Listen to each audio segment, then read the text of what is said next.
11 और hackathon hackathon ठीक है भाई, best player sorry best player ठीक है भाई।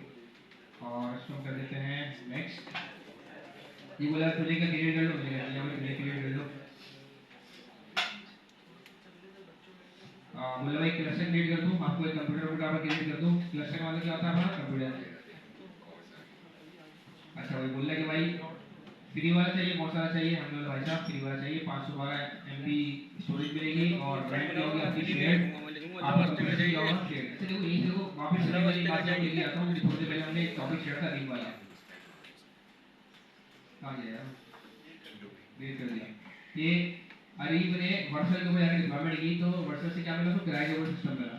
अब जाहिर बात है वो फ्री का सिस्टम दे रहे हैं तो आपको इतने शरीक तो है नहीं कि पूरी का पूरा आपके लिए डेडिकेटेड कोई सिस्टम ला के दे देंगे।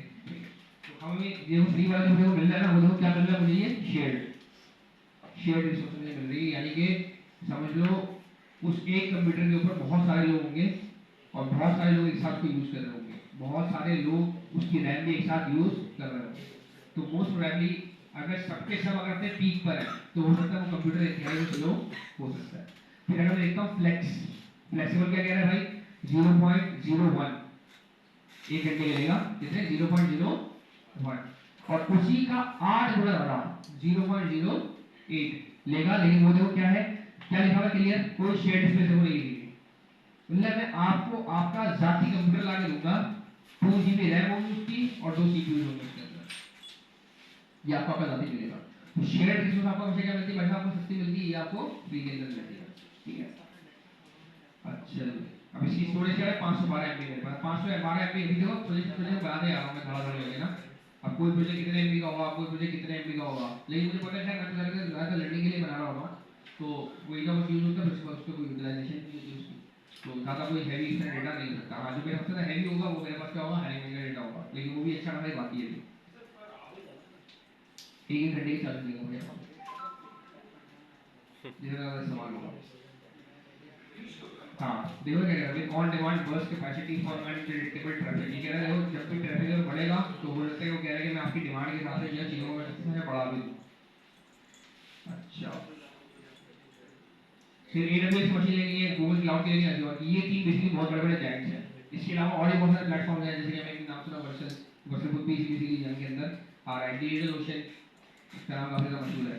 फिर इसके अलावा रेलवे हो गया, रेंटर हो गया वगैरह वगैरह, ऐसा मतलब बहुत सारी सर्विसेज हैं, कंपनीज हैं जो कि आपको डेटाबेस वाली आपको फैसिलिटी आपको प्रोवाइड करती है। डेटाबेस मतलब बताती है कि आपको कंप्यूटर की आपको बिजली फैसिलिटी आपको प्रोवाइड करता है। अच्छा फिर बोल रहा है मैं सबसे करीब में जो रीजन में जो हमारा जो एरिया है जहाँ पर हमने बहुत सारे कंप्यूटर्स लगाए हैं वो है बिजली मुंबई। तो क्या आपके लिए मुंबई सही है, अभी हम फिलहाल मुंबई सही कर रहे हैं।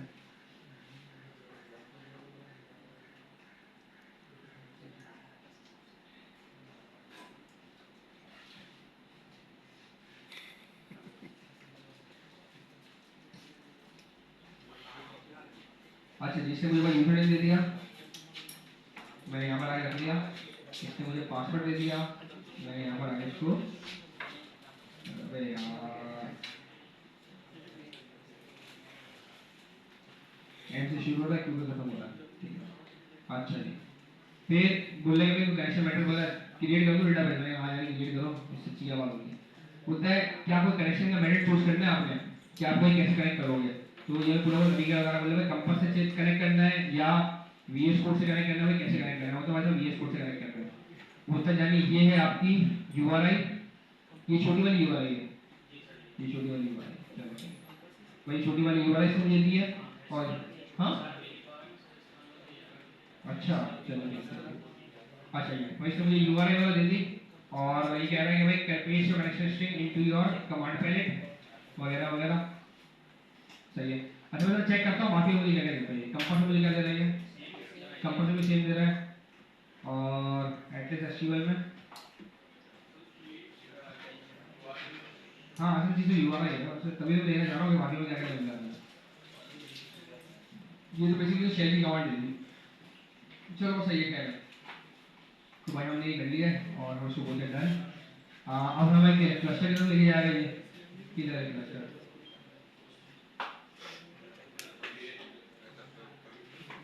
क्रिएट तो हो गया होगा ना मेरे ख्याल से। नेटवर्क एक्सेस के लिए क्या देना पड़ेगा, ऐड आईपी एड्रेस और अलाउ एक्सेस फ्रॉम एनीवेयर, सही हो गई। और क्लस्टर्स, मेरा क्लस्टर देखो बन रहा है, ये इस वाले लोडर का मतलब क्या होता है, हल्की सी देखो लाइन जो चल रही है, इसका मतलब ये होता है मेरा क्लस्टर बेसिकली अभी तमीरात के प्रोसेस के अंदर है। बल्कि कह रहा है cluster is ready to use, हाँ बस बेसिकली एंडिंग का प्रोसेस ही है। Monitoring will be available soon, okay यानी वेट कर रहा हूं तुम्हारा। जब तक जाकर क्या करेंगे हम अपना मोमोडीबी से कनेक्ट करने वाला बेसिकली हम कोड बेस लिखेंगे। अच्छा जी, मोमोडीबी कनेक्ट करने के लिए मैंने आपको बनाया एक कोड बेस दिया था, मैं ये इजीली कॉपी कर लूंगा क्योंकि इतना टाइम हमारे पास होगा नहीं कि हम बेसिकली हर चीज बैठ जाए खुद से अपने हाथ से लिखें। तो हम क्या चलते हैं ऐप.js के पास, कनेक्ट डीबी का ये फंक्शन। अच्छा मैं कनेक्ट डीबी के साथ साथ ना मैं जरा एक डॉट ये वाली चीजें वगैरह मैं कॉपी कर रहा हूँ, ऐप.js ये और कनेक्ट डीबी, और कनेक्ट डीबी के लिए मेरे पास क्या होगा, इधर फंक्शन होगा। चलते हैं जरा हम सोचेंगे बाद कनेक्ट डीबी का फंक्शन में कहाँ हुआ था, ये का config default.js के लिए बदला है, ये default.js, ये रहा मेरा कनेक्ट डीबी का फंक्शन। हम यहाँ पे आते हैं, मैं जाके बनाऊंगा यूटिल्स का फोल्डर, यूटिल्स के अंदर कनेक्ट डीबी डॉट जेएस, और मैंने यहाँ पर आगे रख दिया function connect dB dot JS. मोंगूस already मेरे पास था अवेलेबल, डॉट ईएनवी ऑलरेडी था मेरे पास अवेलेबल, और डॉट ईएनवी के अंदर मुझे क्या करना पड़ेगा, अपना मोंगो का यूआरएल। अच्छा कंफर्म करने के लिए क्या मेरा मोंगो का यूआरएल सही तरीके से वहां से मेरे पास आ रहा है कि नहीं आ रहा, मैं जरा इसको मैं console.log करवा लेता हूँ कि आगे भेजने से पहले पहले मुझे पता चल जाए कि भाई साहब मेरा मोमो का यूआरएल आगे सही आ रहा है कि नहीं आ रहा। और मैं यहाँ पे क्या क्रिएट करूँगा, इधर फाइल का नाम होगा डॉट, नाम हमने क्या रखा है यहाँ पे मोमो यूआरएल, और हम यहाँ पर आके डाल देंगे अपना वो एक्सआरबी वाला यूआरएल। हमको स्ट्रिंग स्ट्रिंग कुछ भी नहीं होगा एक्सप्रेस, ठीक है। और अब किसी किसी के डॉट ईएनवी बोल रहा है डिफाइंड नहीं है, डॉट ईएनवी डिफाइंड नहीं है, वो वहां पे इंपोर्ट नहीं होगी, index.js में इंपोर्टेड नहीं होगी। तो import dot env from dot env, और साथ में कनेक्ट डीबी को हम क्या कर लेंगे भाई साहब, सही हो सर्वर चल रहा है बिंदास फर्स्ट क्लास, और मोंगोडीबी का एसआरवी भी आ गया, और मोंगोडीबी आ गया भाई साहब कनेक्ट भी हो गया, कनेक्ट हो गया मोंगोडीबी, ठीक है। इसमें काफी ज्यादा मसला क्या होता है, काफी ज्यादा मसला होता है इंटरनेट का भी काफी ज्यादा इशू होता है, क्योंकि बेसिकली हम लोग केबल हम जो इंटरनेट वाला यूज कर रहे होते हैं प्रॉक्सी प्रॉक्सी के मसले ये वो।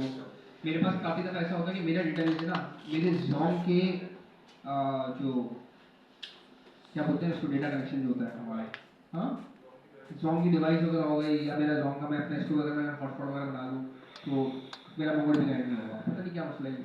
अभी मैं बड़ा तब मैं लगा रहा हूँ कि मुझे पता चल जाएगा भाई आखिर क्या वजह है इसके पीछे, लेकिन जो है मेरे पास कनेक्ट नहीं होगा, मेरे ज़ोम की डिवाइस में। अच्छा मेरी जेट्स की अलग डिवाइस है और मेरे ज़ोम का ये वाला मोबाइल, तो मेरे जेट्स की डिवाइस पे रहता है कनेक्ट, मेरे ज़ोम के मोबाइल पे कनेक्ट नहीं होता। और आपको भाई याद भी होगा कि एक दफ़ा हम लोग शायद ऑनलाइन सेशन भी कर रहे थे, जिंदगी हराम कर दी थी मोडी ने, पता नहीं क्यों नहीं होता है। तो काफी का मतलब इस तरह की चीज़ें ये हो जाती हैं, इशूज क्रिएट हो जाता है। खैर अभी देखो भाई आपके सामने डेटाबेस बिल्कुल बिंदास फर्स्ट क्लास एकदम हाँ चल रहा है। अच्छा जी फिर हाँ डालो, कोई भी यूआरएल डालो, हाँ सही है भाई।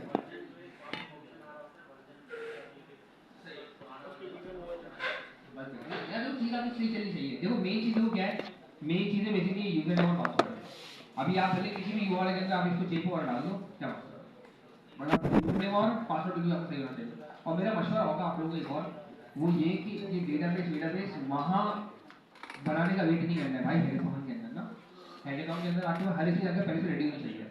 मैं तो मतलब बोलूँगा कि ये बेसिकली आपको इस तरह की पूरी बॉयलर प्लेट आपको रेडी होनी चाहिए, इसमें साइन अप चल रहा हो, लॉगिन चल रहा हो, ईमेल भेजने का बाहर है प्रॉपर एक फंक्शन होगा, मैं उस फंक्शन को लगाऊं, उसको दूं ईमेल एड्रेस दूं उसको डेटा दूं और वो बस ईमेल एड्रेस लेके चला जाए।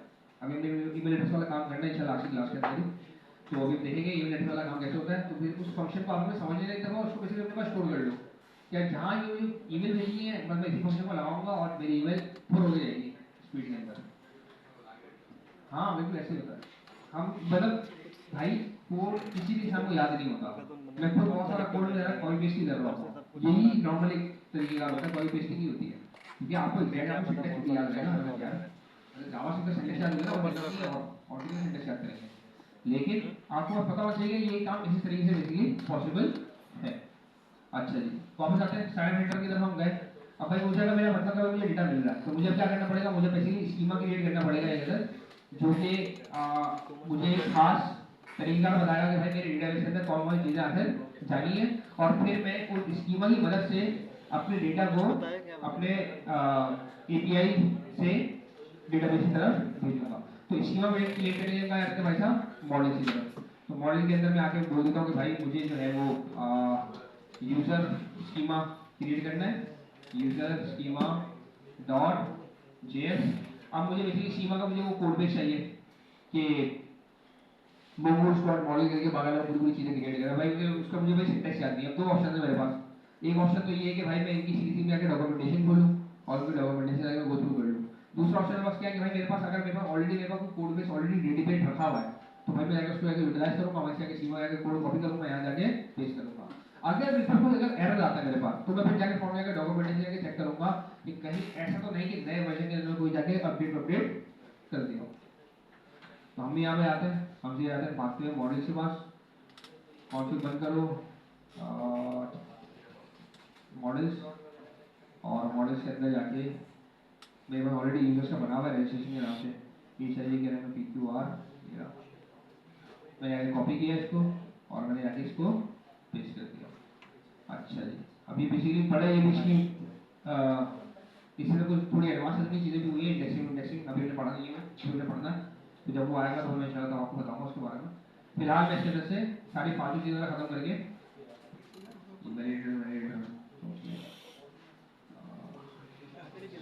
फर्स्ट नेम लास्ट नेम रहने दो, रेफरल कोड वगैरह हटाओ, ये जेंडर भी रहने दे सकते हैं, ये चलो ये भी रहने दो। हमारा बीच का तो बहुत से बीच में जो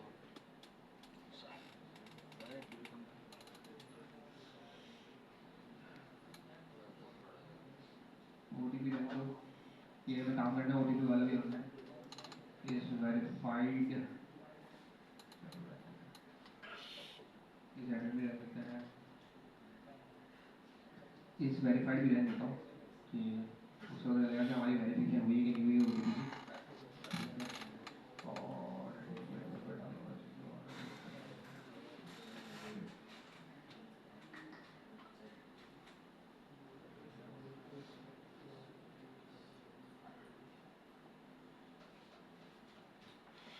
सही भाई, और वही ये भाई हमारा हो गया क्या सा स्कीमा। अब इस स्कीमा के अंदर क्या क्या चीज़ें मैंने रखी हुई है देख लेते हैं इसको।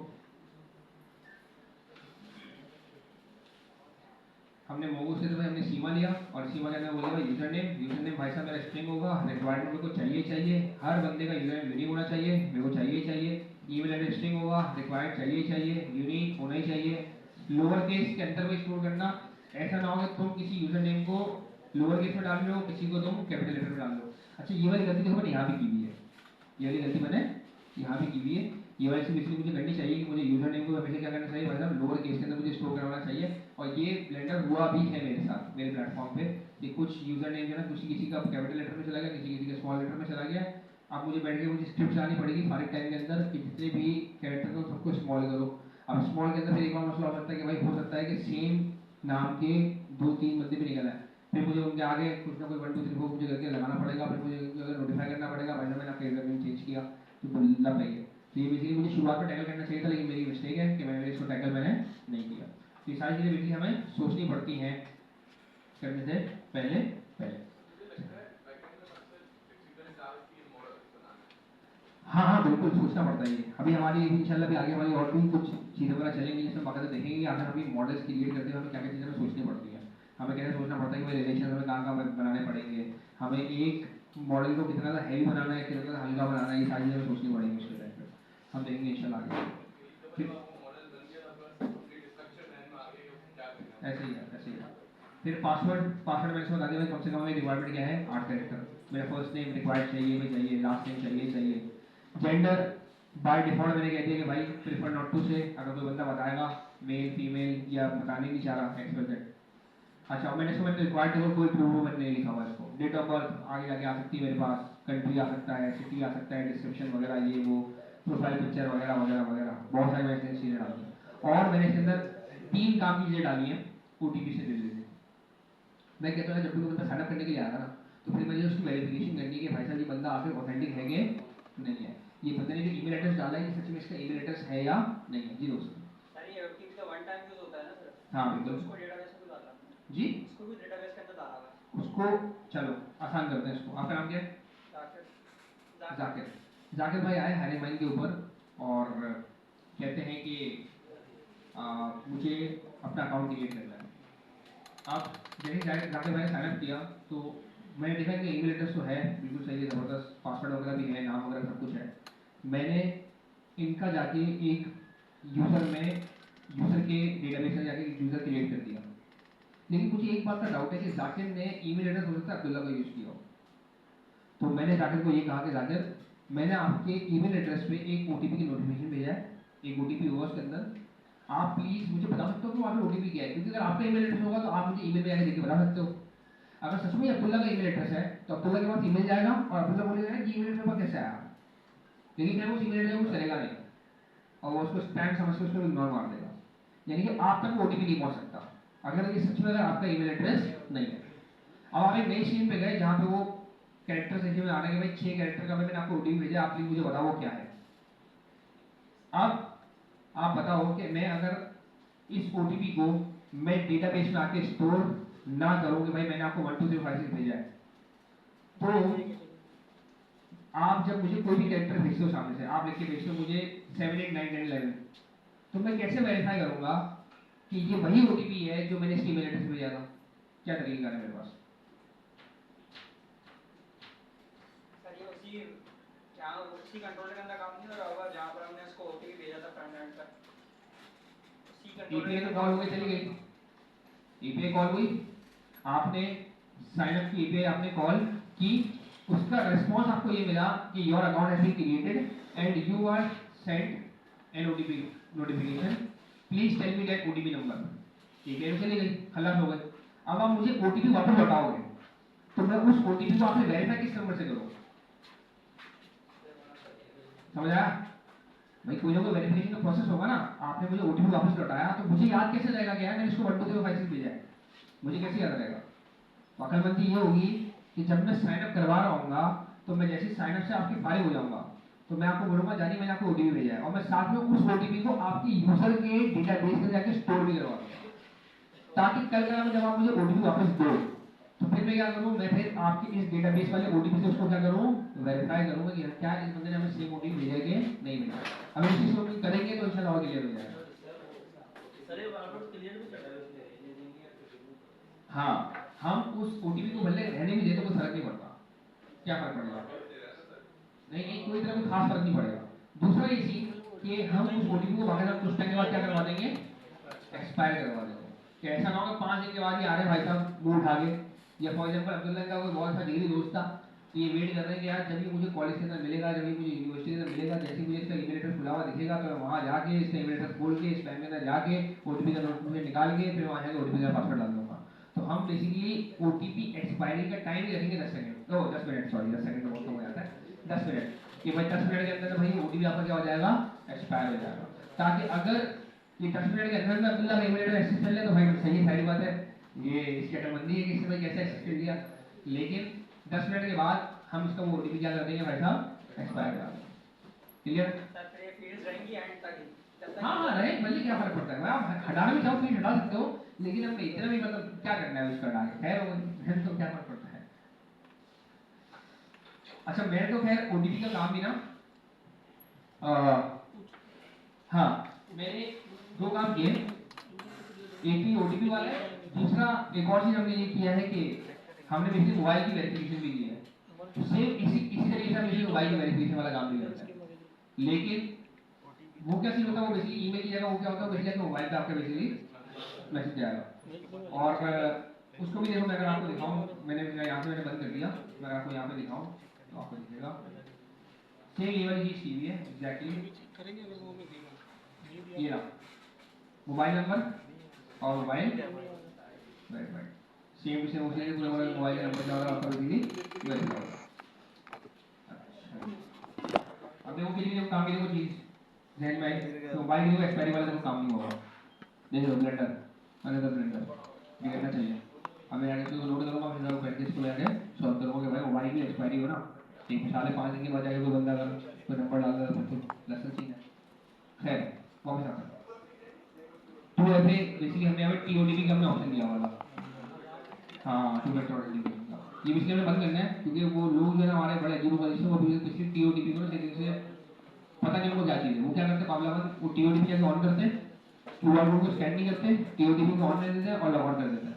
फिर वो लॉग इन करते हैं, वो आपसे बोलता है भाई टू फैक्टर ऑथेंटिकेशन आपकी ऑन हुई हुई है, मुझे बता आपका ऑथेंटिकेशन का कोड, तो यार वो तो वहाँ है नहीं, फिर मैसेज आता है मेरे पास यार सर वो प्लीज़ जो है वो अपना जो है हमने INS का अकाउंट बनाया था और ये वो, फिर मैं जाके उनको जाके मैनुअली जाके TOTP जाके जब मैं फॉलो करता हूँ। इतनी जिंदगी आराम है। मैं पिछले दिन यही बात कर रहा था, सैलानी का जो नेशनल IT पार्क का कैंपस है ना, जब वहाँ मेरे जाना हुआ था तो कुछ पुराने कुछ स्टूडेंट्स वगैरह भी थे और कुछ और भी लड़के वगैरह थे बूट कैंप से रिलेटेड, तो वो यही स्टार्टअप वगैरह की मतलब बात चल रही थी ना, तो वो कह रहे थे सर हमारा मतलब इरादा बन रहा है कि हम बेसिकली जॉब प्लेटफॉर्म का मैंने कहा बड़ा अच्छी बात है। तो कहते हैं कि सर कोई रेवेन्यू वगैरह जनरेट हुआ है आपका, मैंने कहा रेवेन्यू, मैंने कहा इसको कौन पैसे देगा, मतलब जैसे भाई अभी हज़ारों प्लेटफॉर्म है ना, अभी तो हम ऐसे करके यूएसपी ढूंढने की कोशिश कर रहे हैं। हम भाई अभी एक अच्छा फीचर लेकर आते हैं रेज्यूम चेकर वाला, वो भाई चलो भाई काफ़ी लोगों को भाई अच्छा लगा। अब हमारे इस तरह से हमारा भाई ये सिस्टम वाइड काइंड ऑफ थोड़ा भाई ये बेसिकली लड़कों को अपने जो ना रिक्रूटर्स को थोड़ी आसानी वगैरह प्रोवाइड करें, एचआर का प्रॉपर डैशबोर्ड हो, अभी हमारे एचआर के डैशबोर्ड वगैरह में काम चल रहा है। टाइम नहीं मिलेगा कि हम इतना ईमेल वगैरह सारे इंस्टॉल कर रहे हैं तो फिर आप इंस्टॉल करोगे ना वो डिप्लॉय किया था, लेकिन अभी वही है शायद लॉगिन करके देखना पड़ेगा आई थिंक सो। हैं जी केस होएगा वहाँ हाँ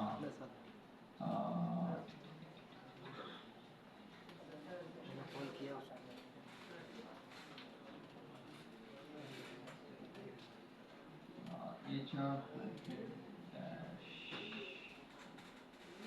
इस तरह कुछ हमारा बेसिकली डैशबोर्ड वगैरह है जो बेसिकली रिक्रूटर से मतलब बन जाएगा। तो मतलब काम कर रहे हैं पीछे बिहाइंड द सीन्स, जो कितना देखो टाइम लगता है। खैर लाइब्रेरी बिल्कुल लाइब्रेरी हर एक चीज़ की लाइब्रेरी है और आपको लाइब्रेरी मिलेगी, मटेरियल वगैरह करने में शायद होगी नहीं लाइब्रेरी, आर्ट डिजाइन की होगी, चार्ट हो गई, चार्ट वाली बहुत अच्छी है। तो इस तरह की सारी चीज़ें अवेलेबल। अच्छा खैर वापस आता तो मैंने बोला कि यार रेवेन्यू वाले तो सारे पता नहीं टाइम लगेगा उसके अंदर, तो बोला सर आपको तो भी ऑलरेडी काफ़ी टाइम हो गया। तो मैंने कहा भाई सारी बात है कि रेस की मतलब बात होती है ना, मैं जिस तरफ पूछा हूँ उधर बहुत बड़े बड़े जाइंट्स हैं, तो मुझे सारी बात है मुझे अपने पहले प्लेटफॉर्म को उनके लेवल पे लेके जाना होगा, उसके बाद ही आगे इनकम जनरेशन स्टार्ट होगी। मैंने कहा ये एक चीज़ मतलब मेरा तो खैर पैशन प्रोजेक्ट था, तो मेरे को शौक किया था बहुत ज़्यादा, ये मैं ऑलरेडी लोगों की बहुत ज़्यादा हेल्प किया करता था जॉब वगैरह के हवाले से, तो मैंने कहा क्यों ना चलो मैं प्लेटफॉर्म की तरफ चले जाया जाए। और मेरा कोई इससे कोई इनकम जनरेशन का मेरा प्लान था भी नहीं, ये तो बेसिकली मेरा शौक प्रोजेक्ट था जो मेरा अल्लाह का शुक्र चलो इतना ग्रो करके अब मैं सोच रहा हूँ कि शायद चलो इसको स्टार्टअप की तरफ में लेके इसको मैं मूव ऑन करूँ। लेकिन मैंने कहा अगर आप सच में इसको स्टार्टअप के जहन से कर रहे हो तो मैंने कहा फिर कोई गलत सवाल ले आएगा। एक होता है आपका पैशन प्रोजेक्ट हो जाता है जिससे आप नहीं भी कमाओ तो आपको कोई मसला नहीं होता, एक होता है आपका एक ऐसा प्रोजेक्ट जिसको आप कारोबार की नीयत से कर रहे हो, तो दोनों चीज़ों में क्या है डिफरेंस है। वापस आते हैं पॉइंट ऑफ व्यू के ऊपर, सैलानी ने ये पढ़ाना जो शुरू किया, सैलानी का कोई कमाने का जहन नहीं है, सैलानी का क्या है पैशन प्रोजेक्ट ही है। अब एक बंदा बोले कि भाई साहब मैंने बराबर के अंदर दूसरे शेड्यूल खोलना है और मैं भी 1000 रुपये के अंदर ही बच्चे को एडमिशन दूंगा, वो फाड़े हो जाएगा भाई, तहस नहस हो जाएगा। मेरे दोस्त ने शुरू किया हुआ है सुपर शेड्यूल के नाम से, बहुत अच्छा लगा है, वो बहुत अच्छा पढ़ाता भी है। औरंगी टाउन के अंदर उसने कहा कि सैलानी को कोई ज़्यादा था भी नहीं, तो उसने कहा मेरा पैशन प्रोजेक्ट है प्लस मेरा कारोबार का भी जहन है। मैंने कहा कारोबार का जहन तो भाई देख ले, तू ये फीस स्ट्रक्चर को तू मैच कर पाएगा। अब उसने फीस रखी हुई है 3000 रुपये, एपटेक ले रहा है 8 से 10,000 रुपये 300 अप्रॉक्सीमेटली। तो अब वो बेचारा वो अपनी भी मतलब पैसे बेयर कर रहा है उसके अंदर। अब अभी तक उसके सिर्फ जेब से फिर पैसा सिर्फ लग ही जा रहा है उससे। मेरी उससे रिसेंटली मेरी मुलाकात हुई, मैंने कहा हाँ यानी कुछ हुआ प्रॉफिटेबल, तो यार तकरीबन साल होने वाला है, अभी इस महीने मुझे ऐसा लग रहा है कि शायद मैं ब्रेक इवन पर जाऊँ कि मतलब कोई मेरी जेब में से कोई लॉस ना हो। मतलब वो पिछले 8 महीने से बेचारा लॉस ही बेयर करे जा रहा है, और उसने शुरुआत में लगाए थे 5-6 लाख रुपए अलग। तो वापस आता है कि अगर आपको कोई कारोबार करना होता है, इसलिए आपको पहले सोचना पड़ता है कि क्या उस नीच के अंदर क्या आप कुछ कमा ही पाओगे कि नहीं कमा पाओगे। तो मुझे इसके बारे में मुझे पता है कि मुझे अगर कमाई अगर होती भी है तो उसमें काफ़ी लंबी जर्नी मुझे तय करनी पड़ेगी। मतलब पहले मुझे एक ऐसे स्केल में मुझे जाना पड़ेगा कि लोग लिंक्डइन वगैरह की तरह के भाई लोग बोले हाँ यार एक ऐसा प्लेटफॉर्म है। अभी तो इस प्लेटफॉर्म के बारे में कितने लोगों को पता है भाई, 3,500 लोग रजिस्टर्ड है। सही है, मेरे लिए बहुत बड़ा नंबर है, एज एन इंडिविजुअल मेरे लिए बहुत बड़ा नंबर है कि भाई 3,500 लोगों ने इस काबिल समझा कि उन्होंने यहाँ पे आकर अकाउंट क्रिएट करा। लेकिन अगर मैं ओवरऑल मतलब बात करूँ पूरे ग्लोब की, तो पूरे ग्लोब में 3,500 लोग क्या होते हैं, कुछ भी नहीं होते भाई, कुछ भी नहीं होते। सही ना। तो अगर मैं कमाई के बारे में सोचूं तो भाई मुझे कम से कम मुझे पता है 3 से 4 साल की मेरी जर्नी और है कि मैं इसे मार्केटिंग में पैसा खर्च करूँ, मैं इसके अंदर ऐसे कोई बाप किस्म के फीचर्स लेकर आ जाऊँ जो बंदा बोले यार तबाही करती है बंदे ने, तो तबाही फिर गई। उसके बाद जाके देखो कमाई कब होती है, कमाई तब होती है जब आप एक चीज को गायब कर दो और लोगों को उसकी कमी महसूस हो। समझ रहे हो। मतलब भाई समझो मेरे मेरे इलाके के अंदर एक ऐसा रेस्टोरेंट है कि अगर वो अचानक रातों रात बंद हो जाए तो मैं बोलूँगा भाई यार शिट ये क्यों बंद हो गया। इसका मतलब ये कि उसकी इतनी इंपॉर्टेंस थी मेरे घर के अंदर कि मैं उस पर आगे बार बार जाकर मैं उस पर इन्वेस्टमेंट करता, या कल कल अगर पैसे 50 को बढ़ा भी देना तो मैं देने को तैयार हूँ, क्योंकि जब मैंने मुझे निकला शेड यानी कैसा बनेगा। अभी मेरा प्लेटफॉर्म अभी उस स्टेज पे नहीं है कि अगर वो कल को गायब भी हो जाए तो लोग बोले भाई यार हायरिंग माइंड बंद हो गया, शेड यार तो जॉब ही नहीं लग पाएगी, वैसा कोई सीन नहीं है। लिंक्डइन अगर बंद हो जाए कल तो क्या होगा, हम सबके मुंह से ये आवाज निकलेगी भाई लिंक्डइन बंद होगा कैसे, फेसबुक बंद हो जाए तो कैसे, ये जिंदगी कैसे हो जाएगी, इंस्टाग्राम बंद हो जाए तो लोग खुदकुशी कर लेंगे, ऐसे नहीं है ना भाई। अभी तो भाई हम लोग तो स्टेज पे तो बेसिकली कारोबार आपका अचानक बंद अगर हो जाए तो लोग परेशान हो जाए, वो कारोबार वैसे कमाता है, सीधी सी बात है। क्योंकि यूज केस डिपेंड करता है ना भाई, धोबी की दुकान है इलाके के अंदर, वो एक ही धोबी है बेचारा, अब अगर उसकी जगह अचानक बंद हो गई तो क्या करेंगे। मैंने याद है बल्कि विषय में मिसाल अक्सर उसे क्लासेस लेता भी हूँ कि मैं पहले क्रिकेट का बहुत ज़्यादा शौकीन था, लेकिन अब मेरी नज़र के अंदर क्रिकेटर से ज़्यादा इंपॉर्टेंट मेरी गली का वो मोची है कि अगर वो बंद हो गया ना कम वक्त तो मेरे जूते कहाँ चलेंगे, मुझे ये परेशानी है। लेकिन अगर मेरी क्रिकेट टीम गायब हो जाए ना रातों रात तो मुझे कोई फर्क नहीं पड़ता, घंटा क्या फर्क पड़ेगा उससे मुझे। तो वापस आते हैं पॉइंट के ऊपर, तो उनको मैंने यही बोला, मैंने कहा भाई अगर इस तरफ जा रहे हो तो बस ये सोच के जाना कि जर्नी बहुत लंबी है भाई।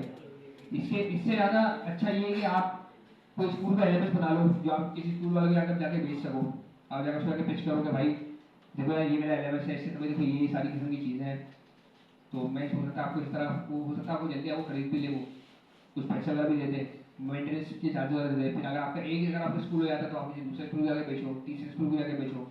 वैसे ही मेरा एक दोस्त उसकी मेडिकल मार्केट में उसकी मेडिसिन मार्केट में उसकी शॉप है, तो वहाँ पे सॉफ्टवेयर वगैरह चलते हैं मेडिसिन मार्केट से रिलेटेड इन्वेंट्री के ना मैनेज वगैरह करने के लिए।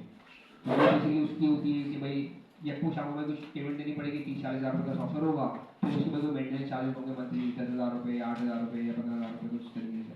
तो मैंने कहा ये चीज़ें क्या है, इनमें आपको फॉरन आपकी अर्निंग शुरू हो जाएगी और फिर आप उस अर्निंग को फिर आप वापस उसको क्या कर सकते हो, आप इन्वेस्ट कर सकते हो। एक कंपनी है अन्ना सिस्टम के नाम से, वो इस तरह का काम करते हैं।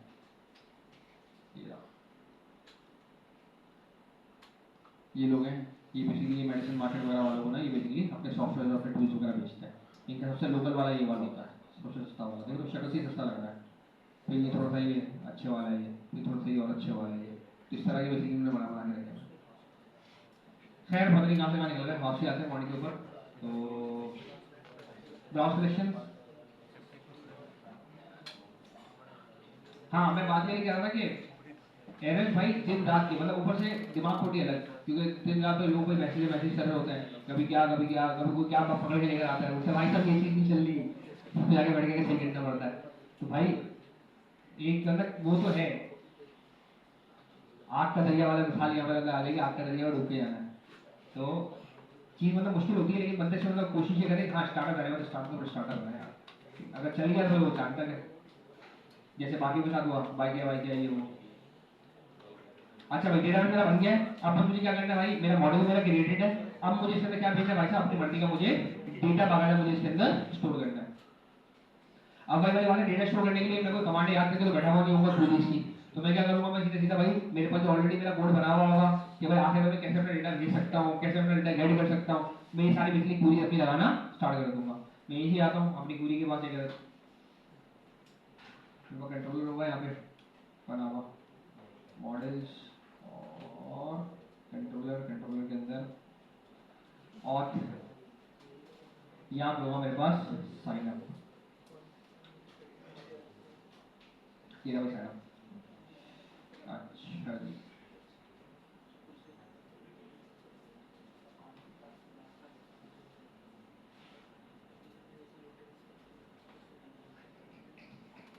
अच्छा जी, सबसे पहले मैंने क्या किया है, सबसे पहले मैंने चेक किया कि भाई क्या इस ईमेल एड्रेस से कोई बंदा ऑलरेडी तो हमारे पास अकाउंट बना के बैठा हुआ नहीं है, क्योंकि हो सकता है कि कोई बंदा पहले से आके अकाउंट आके बना के बैठा हुआ। लेट कर लो, पॉज कर लो, कुछ भी कर लो। अब एक और इससे पहले क्या करना पड़ेगा मुझे, यहाँ पे आके एसिक, और ये यूजर मुझे कहाँ से मिलेंगे भाई साहब, मेरे स्कीमा में से। ठीक है, तो हम सबसे पहले क्या करेंगे भाई, अपना ईमेल एड्रेस से बाहर भेजेंगे और चेक करेंगे क्या इस ईमेल एड्रेस का यूजर मेरे पास ऑलरेडी अवेलेबल तो नहीं है। अगर अवेलेबल है तो मैं उसको क्या बोलूंगा भाई साहब, इफ यूजर, अगर मैं यूजर मुझे मिल जाता है तो मैं क्या बोलूंगा उसको, return response dot Jason, copy और पेस्ट यूजर ऑलरेडी एग्जिस्ट। अच्छा अभी देख लो कि ये मतलब मुझे बड़ा परेशानी हो रही है, मुझे बार बार स्टेटस और मैसेज वगैरह देना पड़ रहा।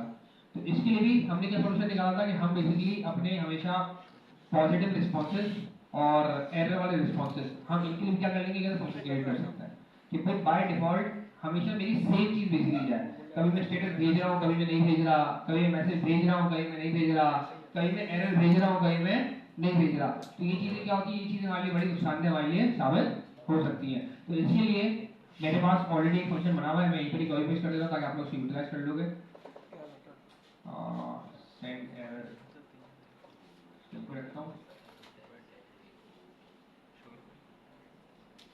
ये रहा यूटिल्स और रिस्पॉन्सेज के अंदर है ये, चलते जरा यहाँ पे यूटिल्स के अंदर रिस्पॉन्सेज के अंदर।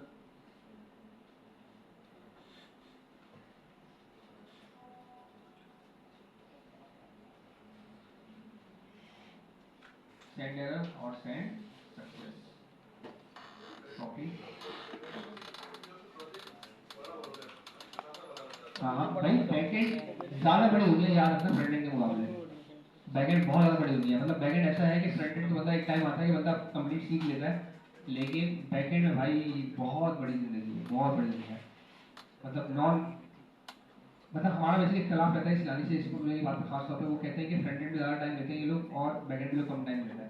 तो हमारा इससे इख्तलाफ रहता है कि भाई बैकएंड में ज़्यादा टाइम दो बनस्बत इसके कि फ्रंट एंड, क्योंकि बैकएंड एक बहुत बड़ी दुनिया है, उससे बहुत सारी चीज़ें सीखी जा सकती है। भाई देखो ना अभी हमारी कितनी सारी चीज़ें रहती हैं। अभी उसूली तौर पे नेस्टेज सिखाना चाहिए लेकिन नहीं सिखा पाते हम लोग। उसूली तौर पे पोस्ट ग्रेस हमें सिखाना चाहिए, नहीं सिखा पाते हम लोग। तो ये बहुत सारी चीज़ें जो बाकायदा बैकएंड का बहुत ज़्यादा इंपॉर्टेंट तरीन पार्ट है, लेकिन हम नहीं सिखा पाते इत्तेफाक। हमें लग रहा था बच्चों को यही बोलना पड़ता है कि भाई हमने बच्चों को इतना ट्रेन कर दिया, अब तो खुद से बैठ के ट्यूटोरियल लेके सीख ले, कहीं फंसेगा तो भाई बता देना, गाइड कर देंगे। लेकिन उसूली तौर पे अगर आपको अच्छे लड़के निकालना है, अभी बहुत अच्छे लड़के निकलते हैं, बहुत हर जगह से लाने के बच्चे बैठे हुए ऐसे नहीं बैठे हुए, लेकिन अच्छा बाकी इंस्टीट्यूट से मजे की बात ये तरफ नहीं सिखाते ना, तो हम बेसिकली फिर मतलब बहुत ज़्यादा बेहतर है कि बेहतर सिखा रहे हैं।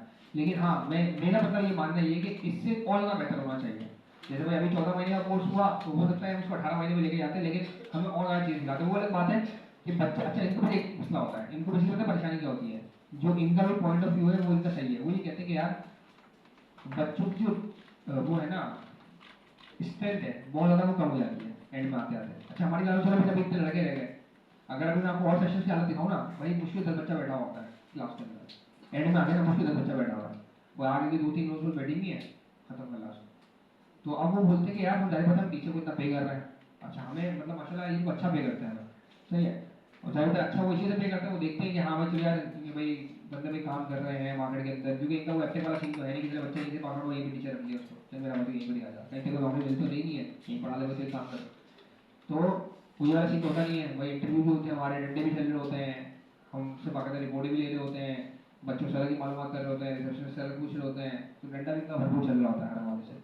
तो ये बोलते हैं यार एंड में हम आ गए हैं, उस टाइम मर्ज करना भी इतना आसान नहीं होता सेक्शन को, भाई सारे 15-20 बच्चा बैठा हुआ है, अब उसको मर्ज भी कैसे करें, अगर हम मर्ज करने आएंगे तो उसमें 58 बच्चा और निकल जाएगा।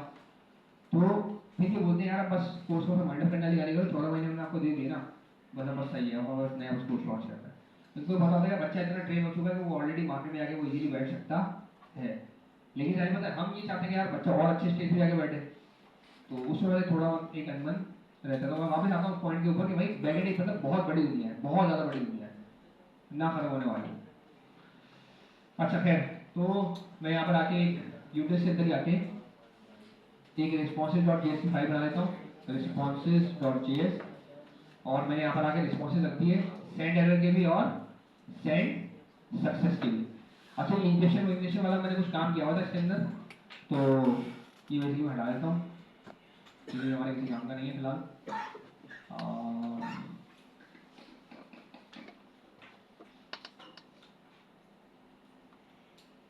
प्रोडक्शन में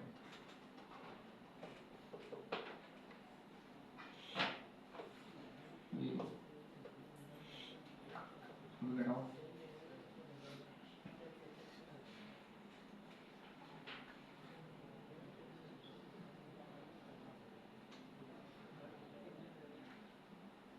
सेंड सक्सेस में कहता हूँ स्टेटस आएगा, मैसेज आएगा, डेटा आएगा। चलिए टोकन वोकन वाला कोई सीन नहीं है। अच्छा, और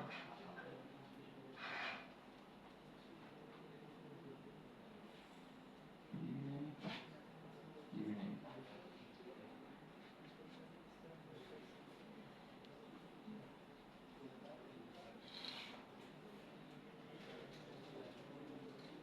सही है, और ये काउंट भी नहीं होगा, और जो भी डेटा है वो डायरेक्ट वो चला जाएगा। सही भाई, स्टेटस जाएगा मेरे पास से, मैसेज जाएगा और डेटा जाएगा, और यहाँ से स्टेटस होगा, मैसेज होगा और एरर होगा। तो हम जरा इसको भी चेंज कर देते हैं, स्टेटस होगा, मैसेज होगा और एरर होगा।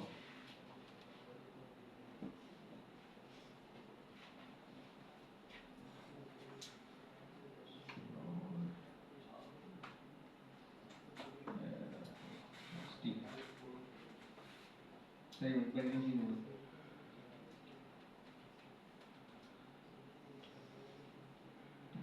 अब मैं सिर्फ इसको इंक्रिप्शन वाली चीज़ की जरूरत नहीं है, कॉन्फ़िग की ज़रूरत यहाँ पे नहीं है। बस ये वेरिएबल हो गया मेरे पास रिस्पॉन्सेज के लिए एक अलग फंक्शन रेडी हो गया, जिसको मैं सिर्फ हर बार अपने साथ क्या दूंगा, स्टेटस दूंगा, मैसेज दूंगा, डेटा दूंगा, या तो स्टेटस दूंगा, मैसेज दूंगा और एरर दूंगा। और मैं चला गया अपने और कंट्रोलर के अंदर, मैंने बोला भाई साहब ये क्या हर बार मैं तुम्हें ये चीज़ लिख के दूंगा क्या। तो हमने यहाँ पर आके बोला कि हम आपको सेंड एरर, और सेंड एरर के अंदर आपके पास क्या चीज़ होंगी भाई साहब, आपके पास ये तीन, बल्कि एक ऑब्जेक्ट के अंदर आपके पास एक आर्ग्यूमेंट में आपके पास एक ऑब्जेक्ट आ रहा होगा। तो उस आर्ग्यूमेंट के अंदर मैं क्या दे देता हूँ उसको, मैं दे देता हूँ स्टेटस फॉल्स। और हाँ, तो फिर एक काम करते हैं ना हम इसको, अगर हमें इतनी मेहनत नहीं करनी है तो फिर हम इसको ऐसे कर सकते हैं, स्टेटस मैसेज और डेटा, सेम वैसे ही स्टेटस मैसेज और एरर।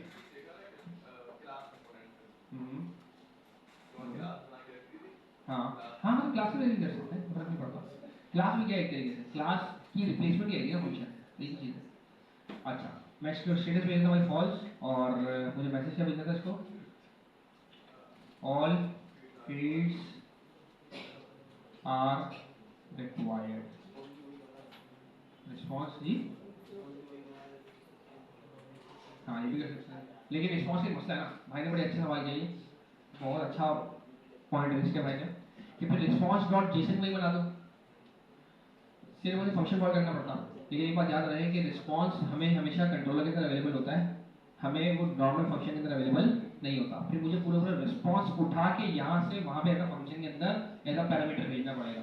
और रिस्पॉन्स में इतनी सारी चीज़ हो सकती हैं, बहुत सारी चीज़ें हो सकती हैं, तो इतनी सारी चीज़ें क्यों भेजूँगा वहाँ, क्योंकि बेसिकली फिर क्या सीन होगा, फिर मुझे ऐसा तीसरा पैरामीटर, मतलब ये बेसिकली कह रहे थे कि ये रिस्पॉन्स और जेसन वाला काम भी अब यहाँ पे ना करो, आप कुछ इस तरीके से आप यहाँ पे फिर आपको रिस्पॉन्स भी इसको आपको सेंड करना पड़ता, फिर उसको वहाँ उसको रिस्पॉन्स को अलग पैरामीटर मिलता। तो इस रिस्पॉन्स में कितनी सारी चीज़ें होंगी, तो मैं इतनी सारी चीज़ें मैं इसको बाकायदा क्यों भेजूँगा।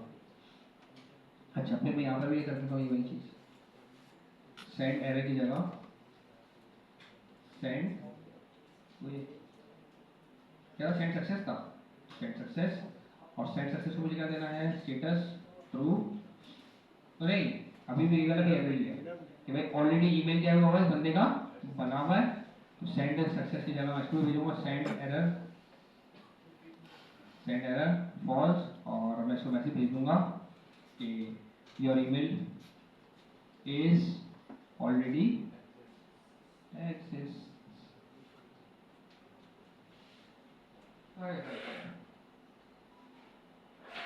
अच्छा जी, और फिर अगर इस बंदे का ईमेल एड्रेस का नहीं बना हुआ, मतलब इसका अगर अकाउंट अगर हमारे पास हमारे प्लेटफॉर्म पर नहीं बना हुआ, तो फिर हमने क्या करना है, फिर हमने जाके इसको जाके हमने स्टोर करना है, और स्टोर करने से पहले मैं चेक कर लूंगा इसकी पासवर्ड की लेंथ।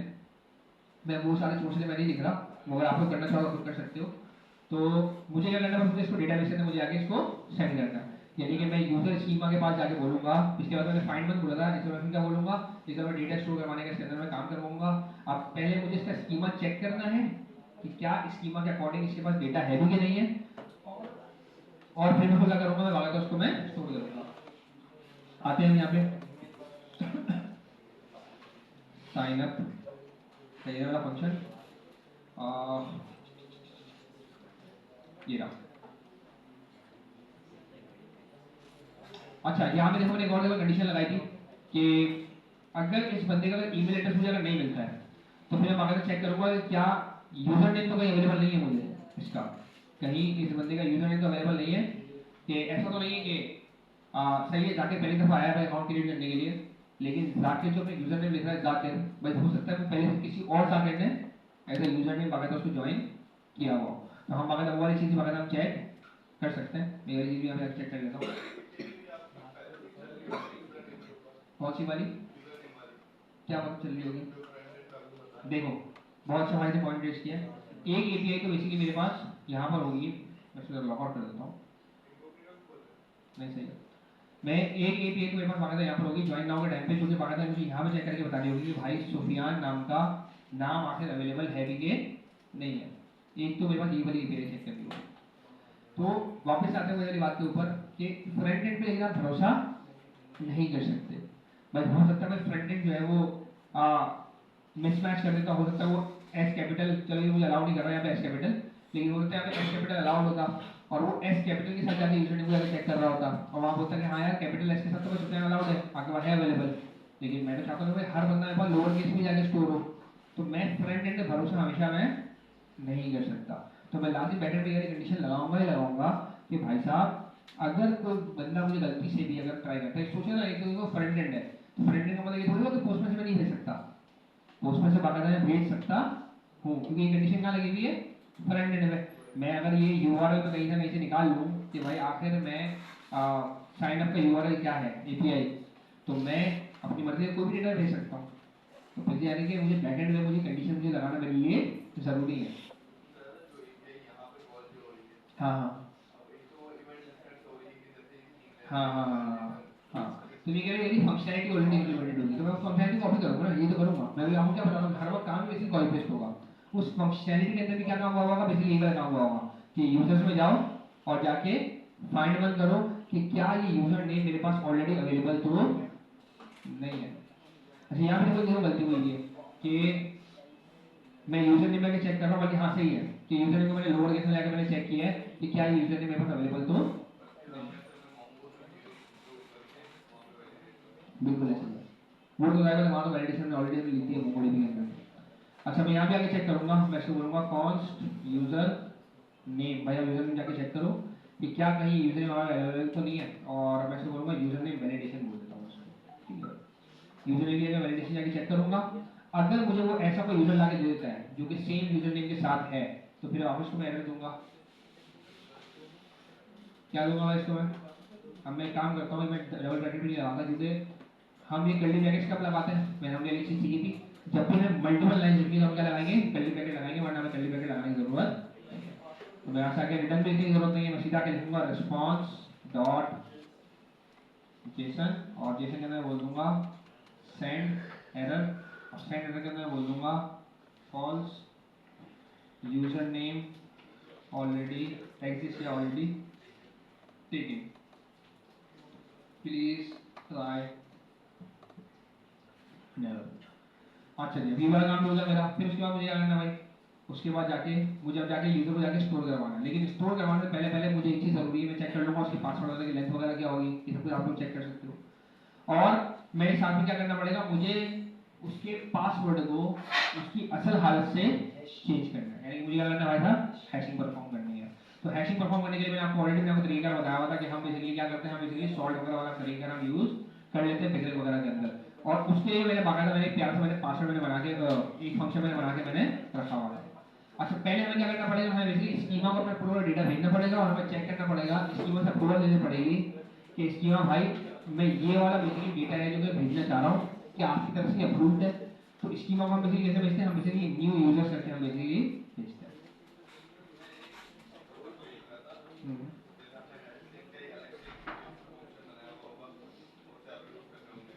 किसका?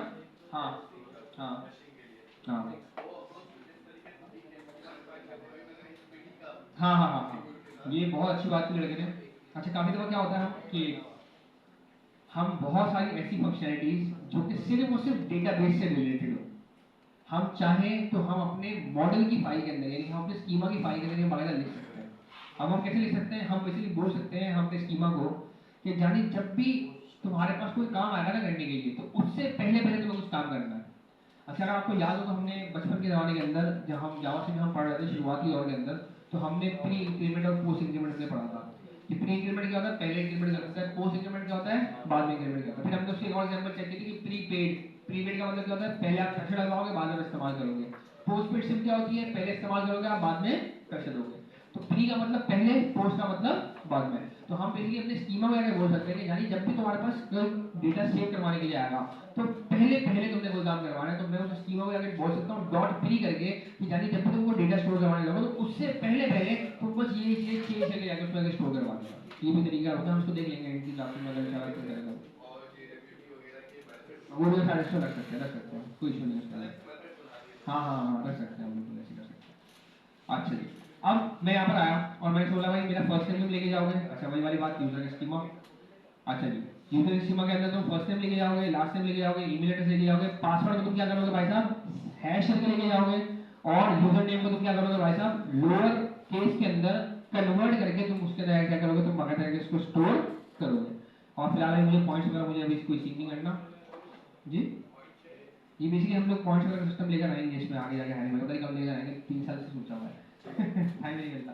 खैर, अच्छा जी, तो वापस आता हूँ। अच्छा, अब मुझे हैश का बेसिकली मुझे क्या चाहिए भाई साहब, मुझे फंक्शन चाहिए जो कि मेरे पासवर्ड क्या करेगा भाई साहब, हैश करेगा। It will hash our password, ऐसी मींस आगे लड़के को लड़के ने बोला भाई 4 घंटे से बंदा भगा रहा है। अच्छा जी, 4 घंटे हो गए, 3 घंटे। सॉल्ट, हाँ सॉल्ट बेसिकली क्या बताना पड़ेगा हमें इसको, हम बेसिकली इसको नमक की कोई तादाद देंगे यार, इस हिसाब से बेसिकली आपने बेसिकली मेरा कन्वर्जन करना है। अच्छा जी, अब मैं हैश की तरह इसको लेकर आया था फंक्शन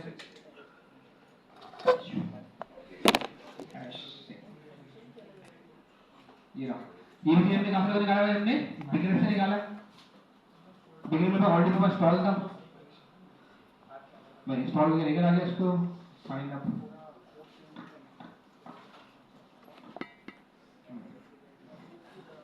अच्छा जी, सॉल्ट भी हमने बनाया हुआ होगा, ये रहा, हमने वही सॉल्ट बना के हमने उसको जनरेट सॉल्ट कर लिया 10 के हिसाब से, जो कि सबसे आइडिया से वैल्यू रहता है कि अगर हम इसको 10 के हिसाब से अगर हम सॉल्व करते हैं तो सीन ये होता है कि 10 वाला हैक करना इतना ज़्यादा आसान नहीं होता है।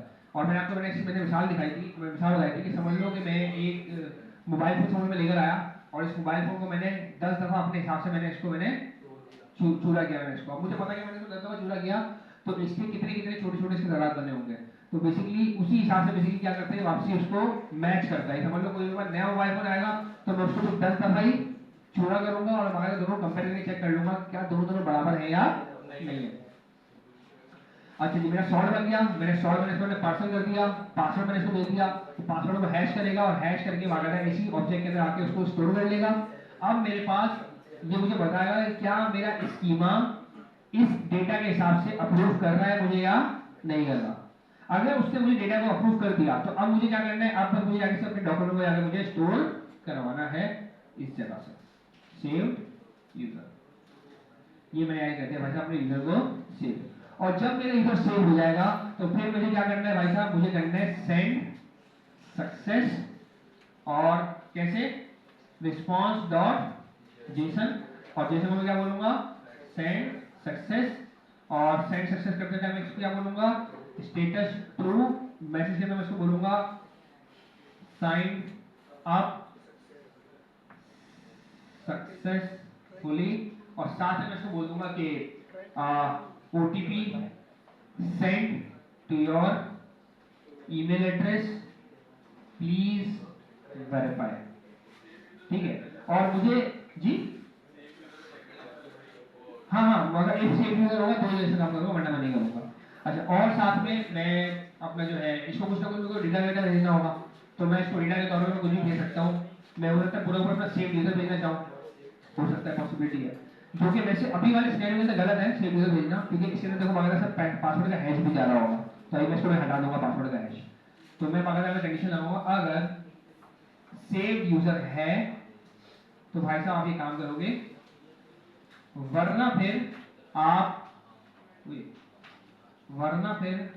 आप रिस्पॉन्स डॉट जेसन के अंदर आप सेंड सक्सेस करने की जगह आप क्या करोगे भाई साहब सेंड एरर, और आप उसको भेज दोगे फॉल्स, और आप बोल दोगे कि यार समथिंग वेंट रॉन्ग, बहुत सारे होते हैं समथिंग वेंट रॉन्ग, और साथ में आप उसको भेज दोगे पूरा का पूरा एरर या एरर का मैसेज, डिपेंड करता है सिनेरियो पे। जी ट्राई कैच भी करेंगे, जाहिर बात है ट्राई कैच भी कर सकते हैं, ट्राई कैच बेसिकली हमें इस जगह पे करना पड़ेगा। अच्छा, एक तो बेसिकली ट्राई कैच जाएगा जिसमें मेरा पूरा का पूरा ये बेसिकली सारा सिनेरियो जाएगा, ये वाला मतलब स्कीमास ढूंढने से लेके ये पूरा एंड तक का हिस्सा,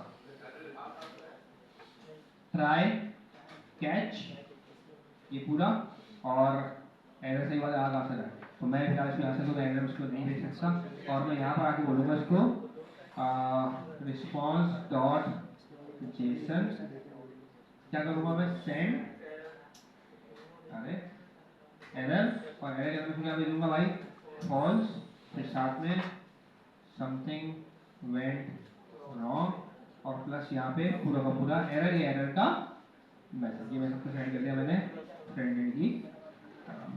अब मैं थोड़ा सा चला के चेक करता हूँ क्या होता है। मैं यहाँ पर आया, मैंने रोहामा का मैंने ईमेल एड्रेस और नाम का मैंने भेजा, तो कोड ही मेरा फट गया भाई, क्यों फटा भाई, कोड आओ देखते हैं क्या बोल रहा है, कैन नॉट फाइंड मॉड्यूल, कौन सा मॉड्यूल मिल रहा है उसको, यूजर स्कीमा इंपोर्टेड फ्रॉम फलाना ढिमकाना और कंट्रोलर है, क्या बोल रहा है भाई जी, तो इतने सारे दे रहे थे लगातार।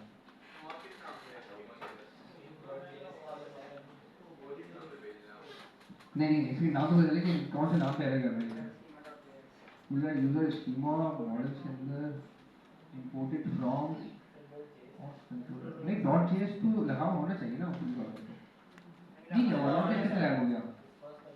अच्छा, मैंने अपने डेटा में कुछ मैंने देख के चेक ही नहीं किया, जाहिर बात एरर तो आएगा ना यार, फर्स्ट टाइम तो कर रहा हूं मैं, अब यार। अच्छा जी, वापस से create terminal send all feature required, मैंने कहा सॉरी, मैंने कहा कि भाई ये हो जाएगा हमारे पास नेम की जगह यूजर नेम, और ये ईमेल एड्रेस ऑलरेडी हो चुका है, फर्स्ट नेम भेजना पड़ेगा मुझे, फर्स्ट नेम रोहामा ही भेज देते हैं, और लास्ट नेम इनके अब्बा का नाम तो पता नहीं, आदम लिख देते हैं फिलहाल, क्या है सब भेज दिया तुमने फॉरम में। देखिए बात में तो फोकस किया तुम्हारा, हमारा प्रोजेक्ट बन चुका था आज, सही भाई, ये हो गया बंदा, मैंने आगे वो यही सेंड किया, कह रहा समथिंग वेंट रॉन्ग, क्यों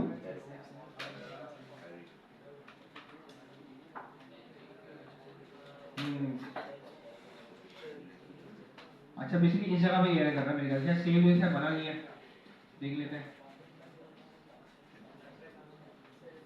सेव यूजर क्या बना है क्या नहीं बना भाई। अच्छा साथ में आगे वहां जाके देखता हूँ कहाँ पे, मेरे मोंगोडीबी एक्सेस के पास। अच्छा मेरे पास यूआरएल ऑलरेडी बना हुआ है, मैं उसको कंपास में जाके खोल सकता हूँ ना,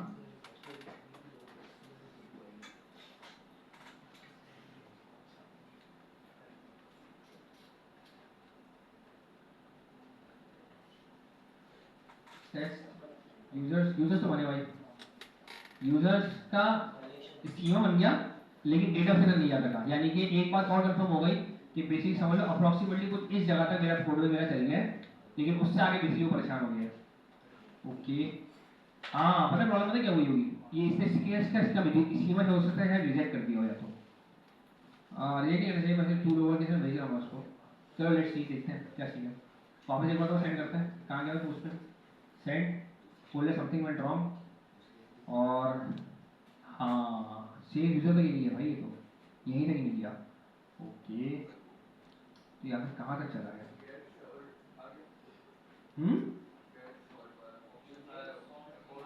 ओह गेट सॉल्व डिक्रिप्ट नहीं, ऑलरेडी इंपोर्ट हुआ है इसको। हाँ नहीं हुआ है इंपोर्ट, जनरेट सॉल्व इंपोर्ट नहीं हुआ था, जनरेट सॉल्व पे एरर दे रहा था। लेकिन फिर एक बात समझ में नहीं आई कि ये एरर, अच्छा हो सकता है शायद ये एरर डॉट मैसेज ना किया हुआ मैंने, इस वजह से हो रहा है ऐसा। एरर डॉट मैसेज करते हैं इसको, हालांकि इसको पूरा पूरा एरर भेजना चाहिए था वैसे तो। मैं जरा वापस जरा ये जनरेट सॉल्व हटाता हूँ, इसको मुझे एरर देना चाहिए कि भाई आपके पास सॉल्व नहीं। सेंड, हाँ अब देखो दे रहा है generate solve is not defined. तो बेसिकली वो एरर डॉट मैसेज मुझसे एक्सपेक्ट कर रहा था, मैं पूरा पूरा इसको एरर भेज रहा था। वापस इसको आगे सही कर देंगे, सही है भाई। अब चलाते हैं इसको अगेन, पोस्टमैन हिट मारा हमने इसको, sign up successfully, OTP send to your regulators please verify, और मुझे बाकायदा यूजर डिटेल्स भेज रहा है कि भाई यूजर का नाम है फलाना ढिमकाना, पासवर्ड वगैरह ये वो। अच्छा अब एक चीज देखें आप कि ये बिना वजह से पासवर्ड भेज रहा है, ये तो मुझे भाई नहीं भेजना, ये मुझे नहीं भेजना। तो मैं क्या करूंगा, बाकायदा इस पासवर्ड वगैरह की प्रॉपर्टी बाकायदा मैं यहाँ से आगे मैं रिमूव कर सकता हूँ। तो मैं इसको आगे बोल सकता हूँ कि भाई डॉट सेलेक्ट भी कर सकते हैं हम, लेकिन डॉट सेलेक्ट हर मामले के लिए अच्छा नहीं होता। उसकी वजह क्या है, डॉट सेलेक्ट का मकसद ये होता है कि, बल्कि अगर मैं यही बोली डॉट सेलेक्ट फिर तो ठीक है, हाँ यहाँ में कर सकता हूँ ऐसी वाली चीज कि डॉट सेलेक्ट में कर दूँ। हाँ बाकी सब वो लेकर आएगा ना, लेकिन मुझे अगर पासवर्ड की मुझे फील्ड अगर हटानी है तो सही डॉट सेलेक्ट बुरा नहीं है मेरे लिए। नहीं टाइम स्टैम्प क्यों नहीं लेंगे, अगर आप देना चाहें दे सकते हैं, आप क्या मसला है। लोड बढ़ेगा, हाँ पेरोल बढ़ेगा। आप ये डिपेंड करता है कि भाई आप कितना पेरोल भेजना चाहते हो। तो फिर उसके लिए एक और हल ये है आपके पास कि हम जब यहाँ पे हम डेटा भेज रहे हैं, कहाँ भेज रहे हैं, सेव यूजर, तो मैं इस सेव यूजर को या तो मैं ऑब्जेक्ट बना के भेज दूँ उसके पास, या फिर नहीं तो हम एक और काम कर सकते हैं ना कि बल्कि यहाँ सेव यूजर मेरे पास आ तो गया है, पूरी डिटेल जैसे तो मुझे डिस्ट्रक्चर ही करना पड़ेगा कॉम्प्लेक्शन में से, या तो मैं डिस्ट्रक्चर करूँ बैठे इसको। चले खैर देखते हैं इसको।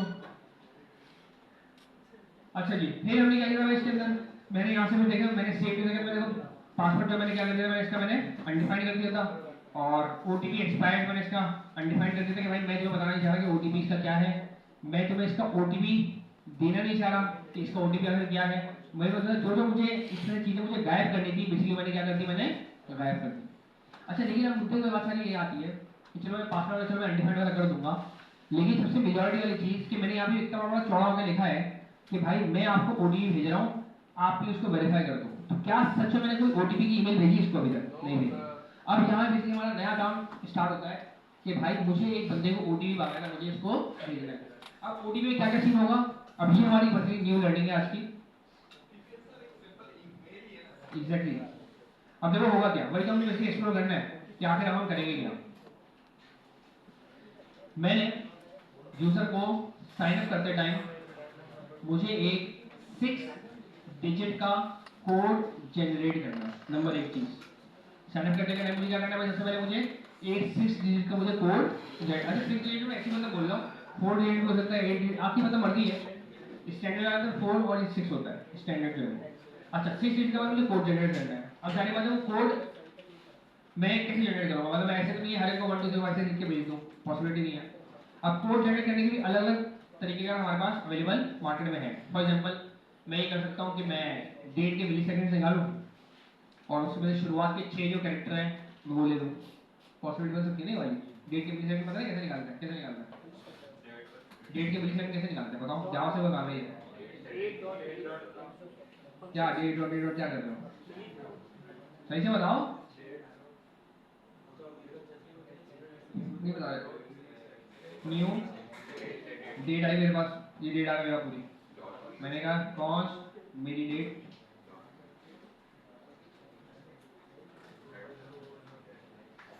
अब मैं मेरी डेट में कैसे निकालूं, मेरी सेकंड डॉट गेट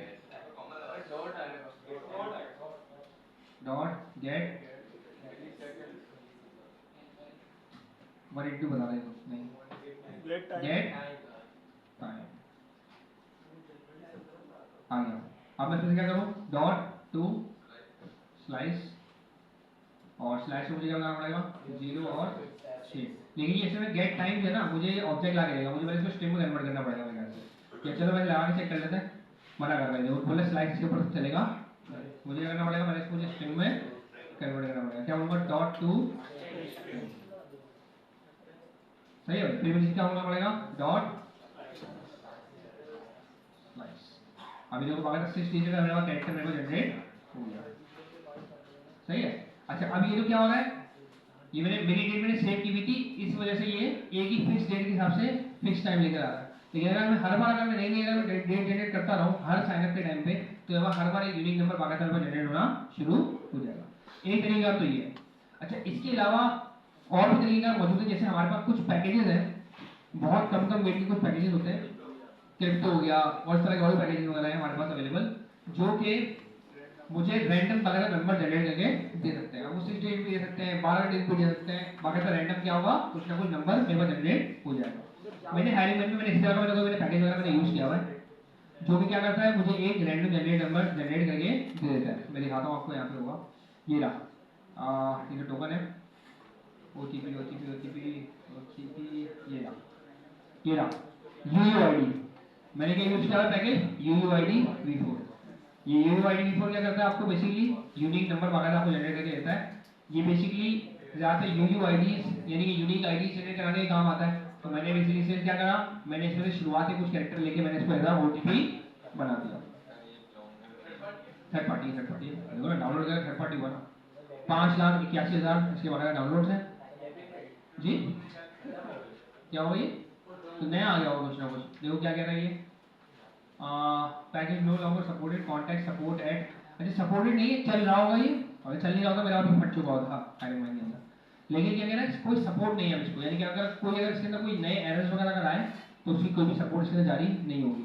अच्छा क्यों नहीं है, तो ज़ाहिर है इसलिए कुछ ना कुछ और अल्टरनेट आ चुका होगा, UUID। हाँ अच्छा बिल्डिंग दे दिया है, अच्छा क्या है, क्रिप्टो, ओके क्रिप्टो npm। अच्छा मतलब अगर बिल्टिन अगर आ गया है तो इसका मतलब ये कि मुझे बाकायदा इंस्टॉल करने की जरूरत नहीं है, उसको डायरेक्टली इंपोर्टेड है ये।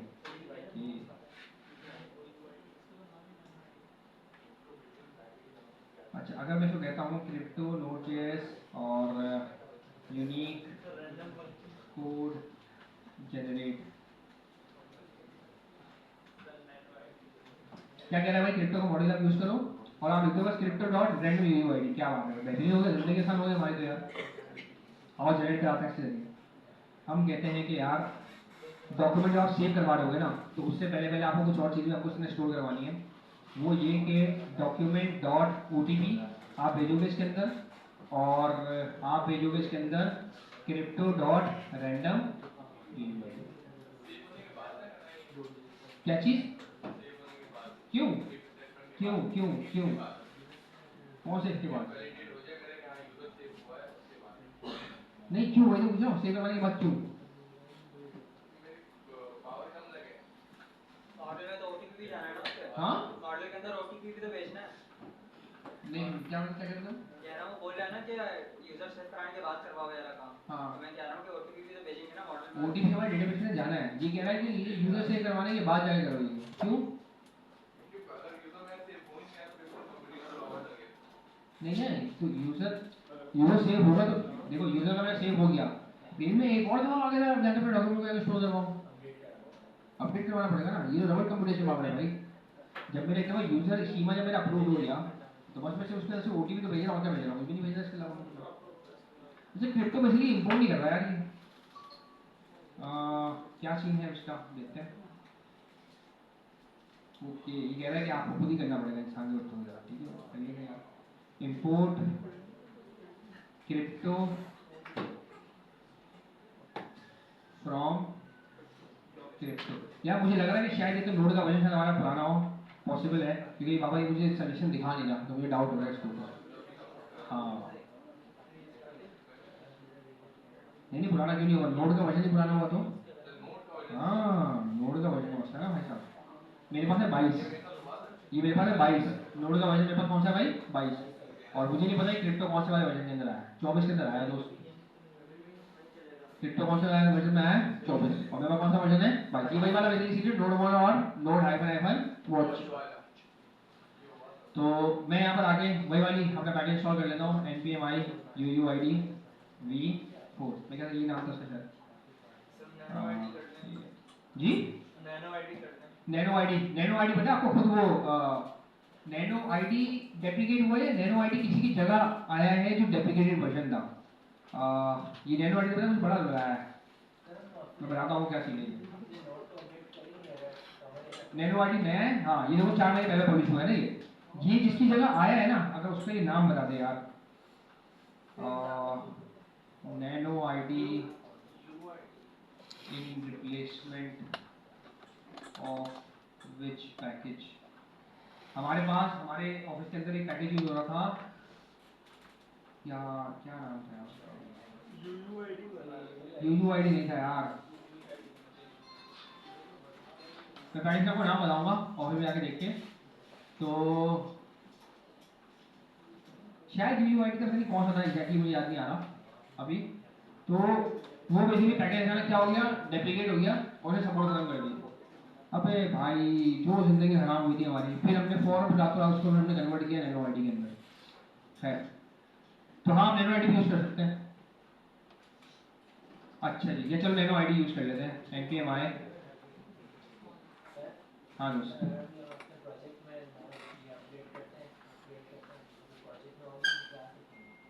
यार डिपेंड करता है, हाँ आ सकता है।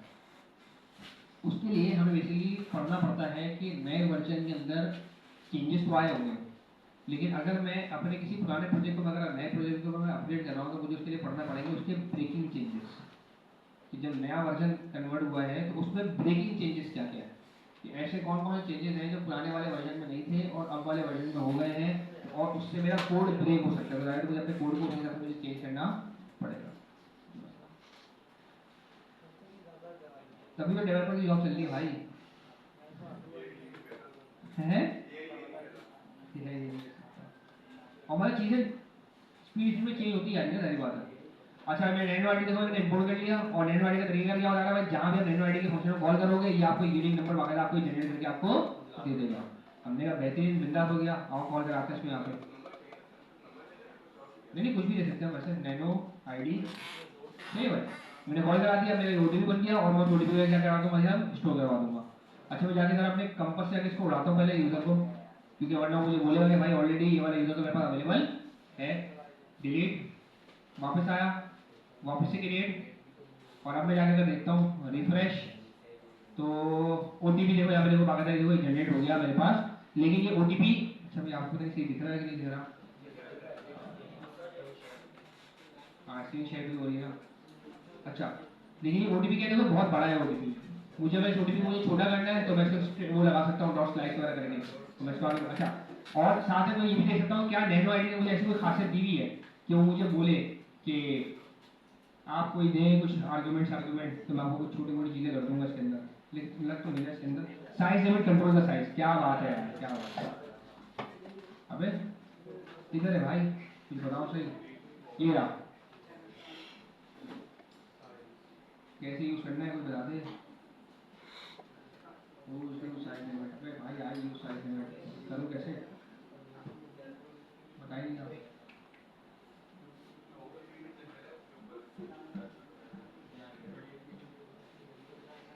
खैर यार इतनी छोटा करने से अच्छा तो बेहतर यही है आप इसे स्लाइस कर लो इसको। मैं इसको बोलता हूँ भाई नैनो आईडी जो भी आएगा तुम्हारे पास उसको क्या करोगे स्लाइस, और स्लाइस के उसको करोगे 0 से 6। अच्छा मैं एक और बताना, अभी मैं यूजर को बगैर डिलीट किए पोस्ट में से हिट मार के चेक करना चाह रहा हूँ क्या मुझे सेम ईमेल एड्रेस का अकाउंट क्रिएट करने दे रहा है, योर ईमेल एड्रेस ऑलरेडी मैं अगर ईमेल एड्रेस का चेंज भी कर दूँ ABCD तो फिर बोलेगा user name already taken please try another, यानी कि ओके की रिपोर्ट है। अच्छा अब मैं जरा टाइम वेस्ट किए बगैर 2 रुआमा कर लेता हूँ यहाँ पे, सही है। और मैंने बनाया और जाके देखता हूँ कि भाई मेरे पास ओटीपी की क्या हालत है। तो नहीं, वो रिफ्रेश, ओटीपी नया वाला जो क्रिएट हुआ है भाई साहब वो 6 कैरेक्टर हुआ है, RJZQKP, बेहतरीन हो गया मेरा काम। अब मेरा बाकायदा ओटीपी जाके स्टोर मेरे पास हो रहा है। लेकिन अब मुझे क्या करना है, मुझे साथ में इस ओटीपी को एक्सपायर भी करवाना है कुछ देर के बाद। तो मुझे क्या करना पड़ेगा, मुझे एक ऐसी कंडीशन लगानी पड़ेगी कि भाई साहब अभी की जो भी डेट है, जब भी यूजर साइन अप करने के लिए आया है वो डेट लो, वो टाइम लो, लेकिन उसके 10 मिनट के आगे का टाइम आपने आके ओटीपी एक्सपायर के अंदर जाके आपने स्टोर करवा देना है। तो मैं जाता हूँ, अब मेरे पास एक कमांड में खुद से बैठ के लिखूंगा नहीं अभी फिलहाल, तो मैं यहाँ से आके इसको कॉपी पेस्ट कर लेता हूँ। ये रहा चुनने की कमांड है, और मैं इस वेरीफाइड को बाय डिफॉल्ट क्या कर दूंगा, फॉल्स। मैं बोलूँगा भाई साहब छोटा सा एक और काम करो, वो ये कि ओटीपी एक्सपायर किया हो जाएगा, जो भी अभी का टाइम और डेट है उसके अंदर आपने क्या करना है भाई साहब, हमें 10 सेकंड आपने बढ़ा लेना है। ये बेसिकली क्या है मेरे पास 10 सेकंड। 1 मिली सेकंड के अंदर 1 सेकंड में कितने मिली सेकंड होते हैं, 1000। तो यानी कि 60 सेकंड में कितने मिली सेकंड होंगे, 60,000। तो यहाँ पे क्या लिखा हुआ है, 6 लाख लिखा हुआ है। हाँ तो 10 मिनट हो गए ना, 1 मिनट के अंदर 60,000 और 10 मिनट के अंदर। अच्छा, और मैंने बोल दिया भाई साहब बाय डिफॉल्ट मेरा यूजर क्या होगा, वेरीफाइड नहीं होगा। और जब तक मेरा यूजर वेरीफाई नहीं हो जाता, जब तक मेरे पास यूजर मेरे पास वेरीफाई नहीं हो जाता, तब तक मैं उसको अकाउंट क्रिएट करने नहीं दूंगा। अच्छा, ये इस वेरीफाइड फॉल्स का एक बहुत बड़ा फायदा है।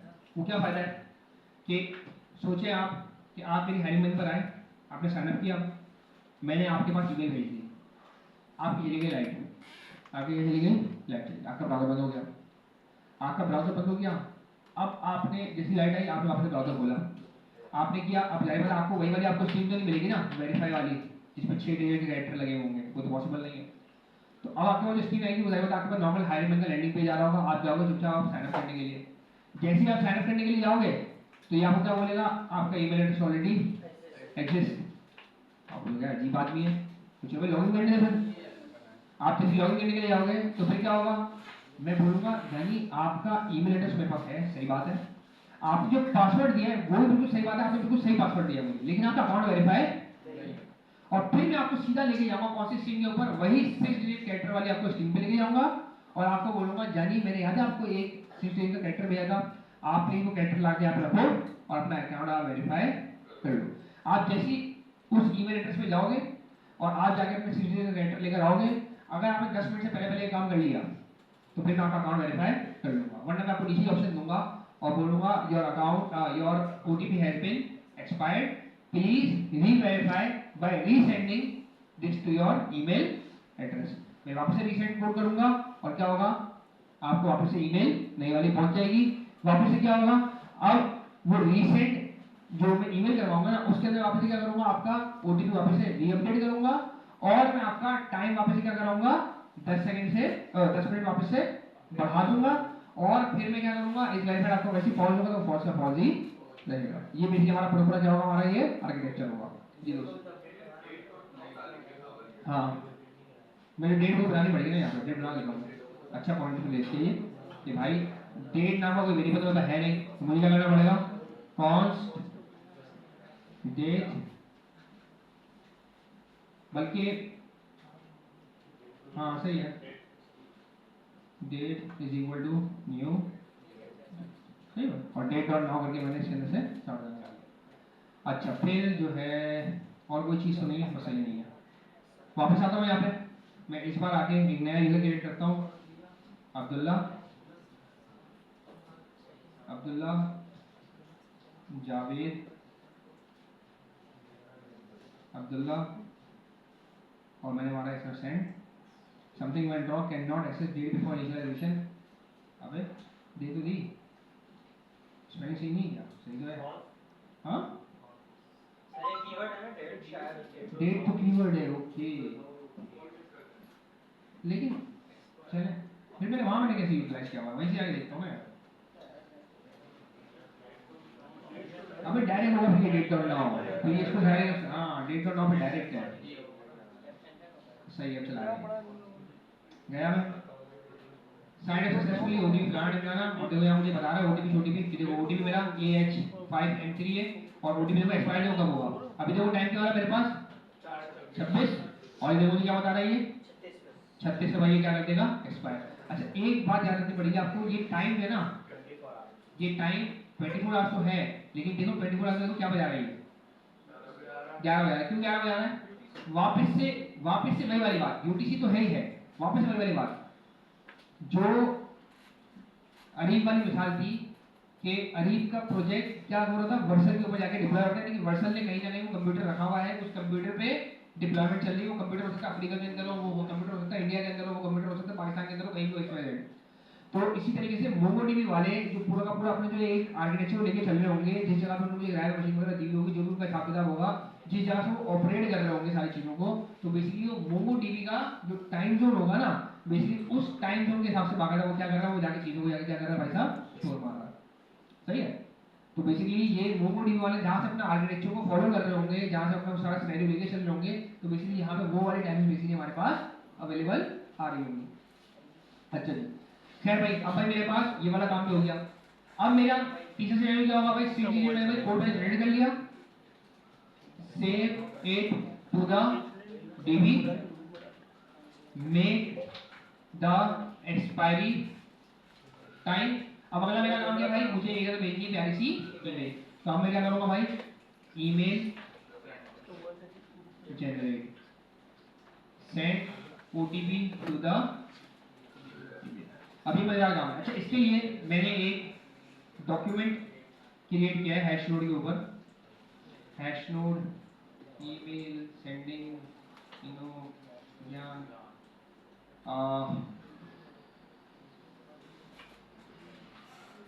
या हैश नोड नोड मेल लिखता हूँ, नोड मिलर या नहीं आया मुझे। अच्छा चलो एक काम करता है, मेरे पर लिखा हुआ होगा, मैं आपको भेज दूंगा ये डॉक्यूमेंट किसी आर्किटेक्चर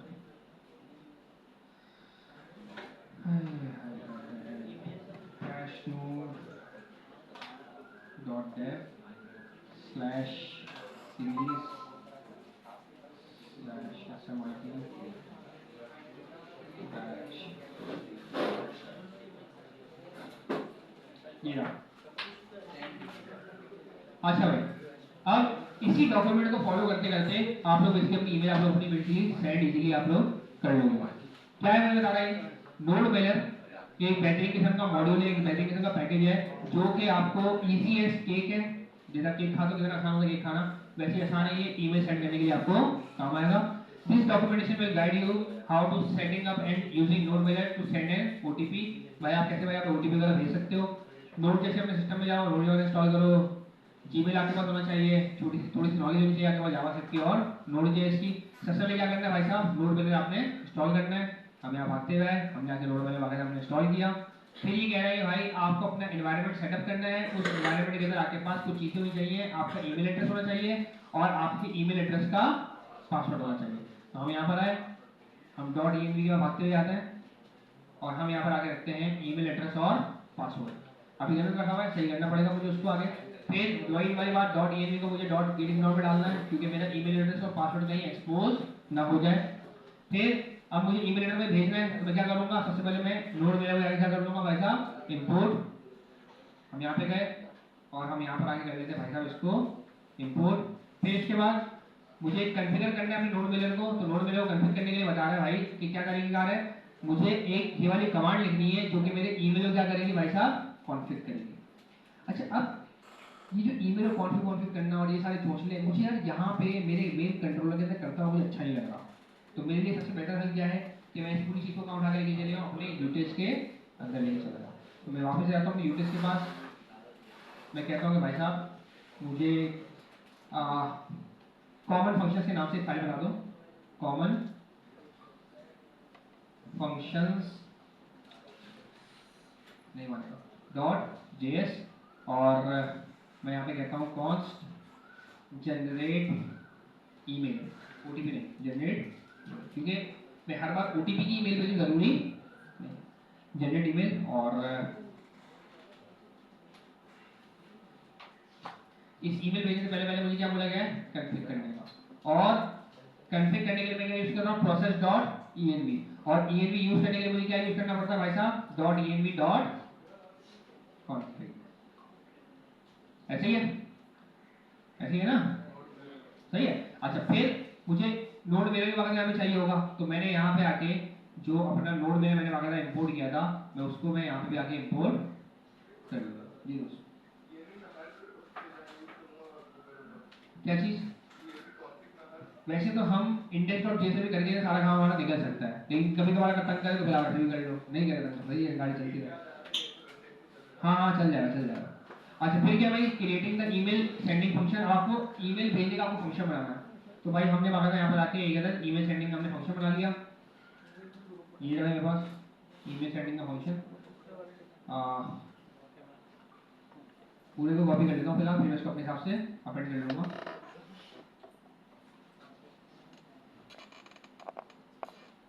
सेंड ईमेल ओटीपी, या मैं इसको चेंज करता हूँ सेंड या जनरेट।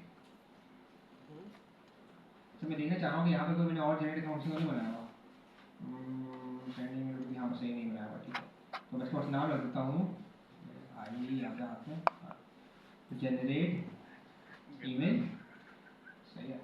और डिफ़ॉल्ट नहीं, डिफ़ॉल्ट ही करूँगा यहाँ से, क्योंकि मसला पता क्या है, क्योंकि मेरे कॉमन फंक्शन है ना, इसमें बहुत सारे मेरे फंक्शन मेरे हो सकते हैं। तो मैं या तो एक और काम करता हूँ, मैं यहीं पर इसको ना ऊपर ही यहाँ पर मैं इसको बना लेता हूँ इस तरीके से, एक्सपोर्ट कॉन्स्ट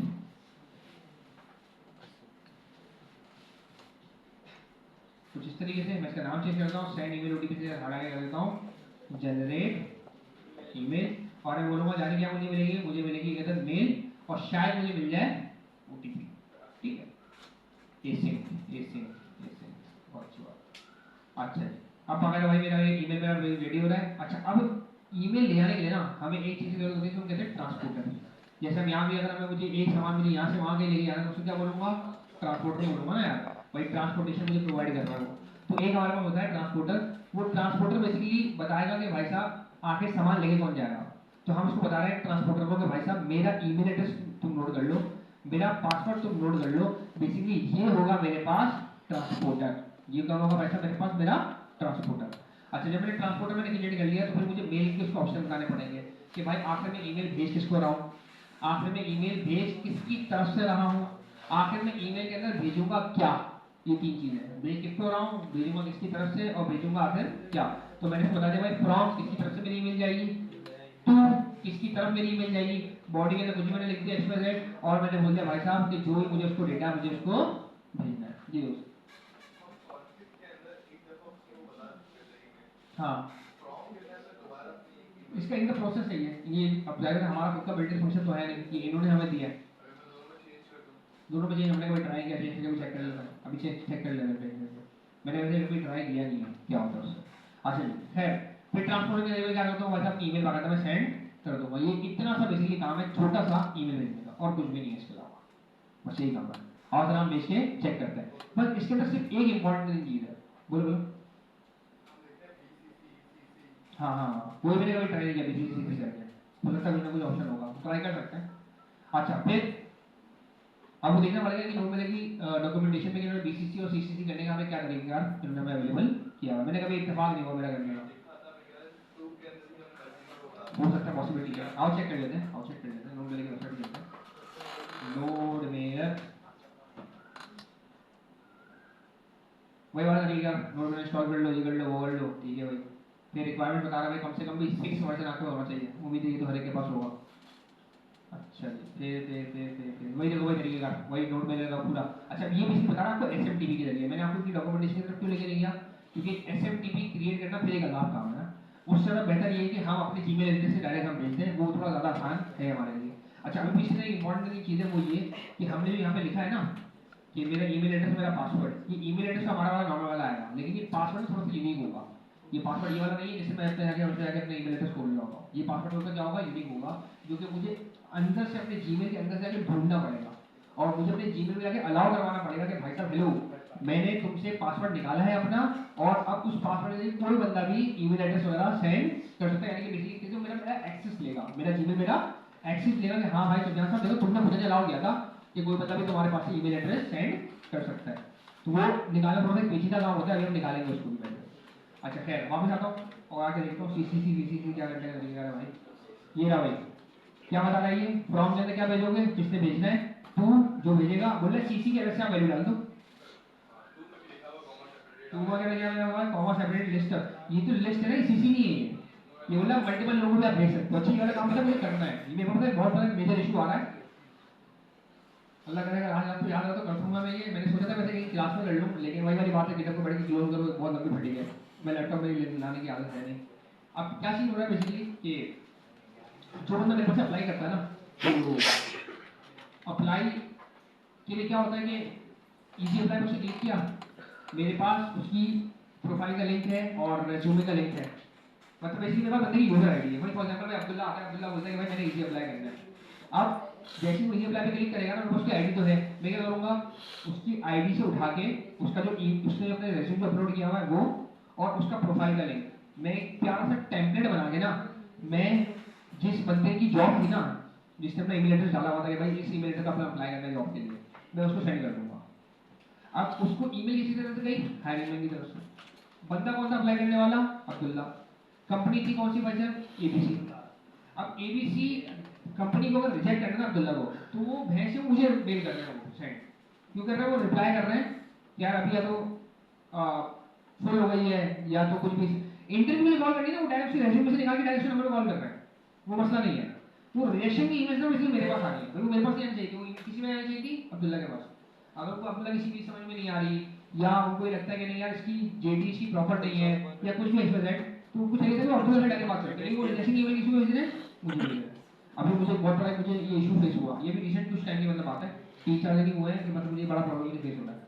अब मैंने बोला कि यार सोल्यूशन तो क्या है ना, तुमने गलत किया, उसकी और मेरी तरफ से गलती थी। होने क्या चाहिए था, अगर मैं मेल भेज रहा था एबीसी कंपनी को अब्दुल्ला की रेज्यूमे और प्रोफाइल, तो मुझे साथ में अब्दुल्ला को भी उस ईमेल के अंदर मुझे अटैच करना चाहिए था। मेरे पास ईमेल एड्रेस उठाना है यार, किस कंपनी इसने कौन से यूजर से इसने साइन अप किया हुआ है, तो मैं क्या करूं कि मैं ईमेल भेजने के टाइम पे सिर्फ और सिर्फ वो मेल एबीसी कंपनी को ना भेजूं, बल्कि वही मेल में अब्दुल्ला को भी रख के भेजूं, ताकि वो दोनों उस ईमेल के 3 लोग, एक तो हायरिंग मैन जिसके तवज्जो से अप्लाई हुआ, एक अब्दुल्ला जिसने अप्लाई किया, एक एबीसी जिसके पास अप्लाई हुआ, ताकि तीनों का ईमेल एड्रेस वहीं पर ही मेंशन हो। अगर वो रिप्लाई ऑल करे मेरी रिजेक्शन की, तो वो अब्दुल्ला के पास भी ऑटोमेटिकली ईमेल जाना चाहिए। ये मैं सोच रहा हूँ 2 दिन से काम करने का टाइम नहीं मिल पा रहा, इंशाल्लाह ऊपर तो आज कर दूंगा भाई। तो खैर हाँ जी क्या क्या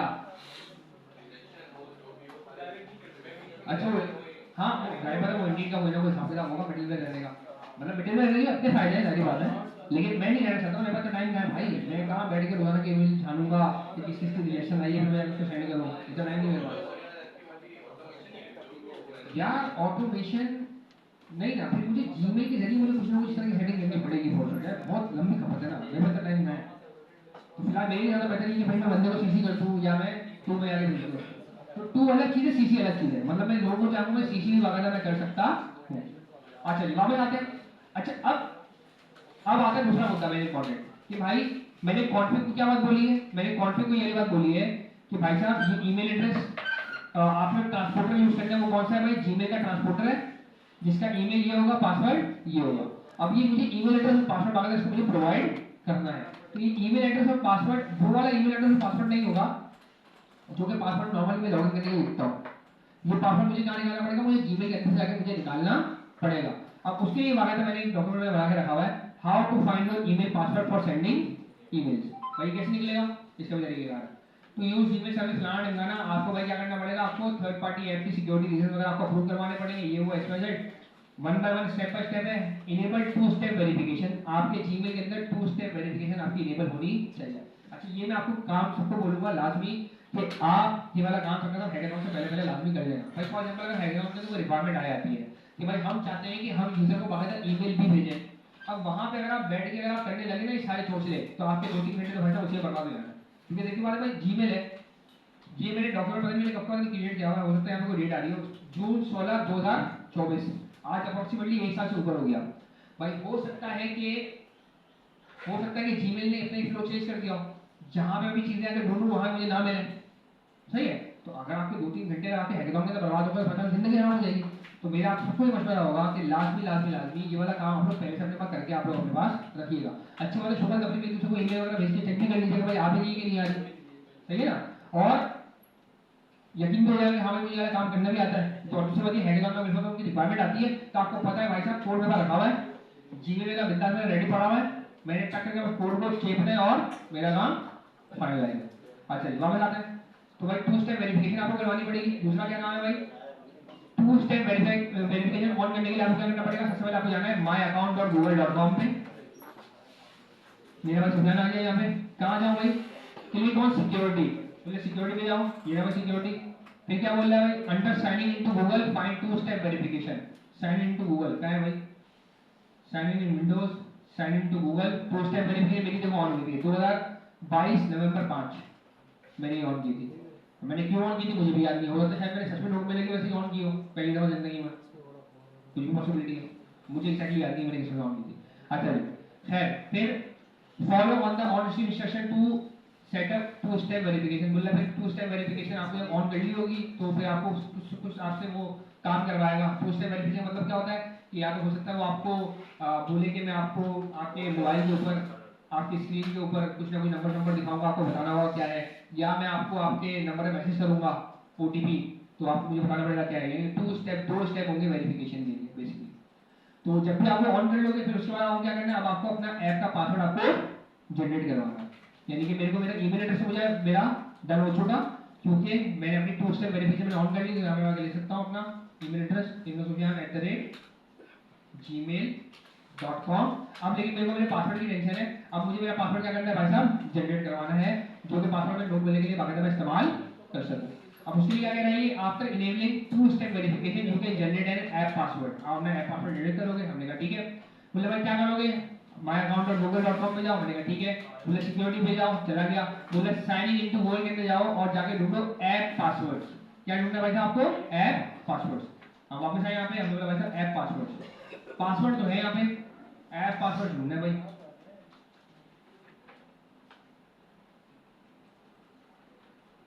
पासवर्ड मैनेजर है, ऐप पासवर्ड में दिख तो नहीं रहा भाई साहब, यहाँ पे लिखते हैं यहाँ पे आगे ऐप पासवर्ड, ये रहा भाई ऐप पासवर्ड। सिक्योरिटी के अंदर ही बताना है लेकिन मुझे अभी नहीं दिखा कहाँ है भाई, सही है। ओए ओए ओए नहीं करो यार,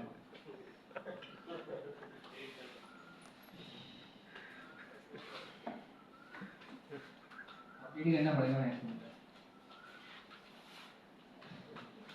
कॉमेडी हो गई।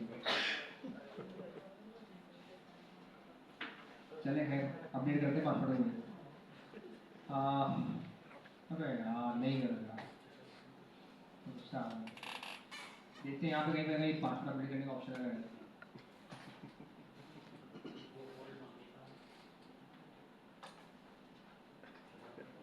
ये मांगेगा, बोले to continue verify for shifting. अबे यार अच्छा चलो चले यार, देखते हैं अल्लाह माने क्या होगा। मैं क्यों भूल गया पासवर्ड यार, हर बार भूलता हूँ। अबे भाई ट्रायंगल में कुछ दे दे, ढंग का कोई ऑप्शन दे ट्रायंगल में। अरे कितने अच्छे हो तुम, डेटा वेरिफिकेशन हो। अब ये ऐसे ईमेल एड्रेस पे दिया इसने, अल्लाह खैर करेगा, ईमेल एड्रेस पर लॉगिन होगा नहीं होगा,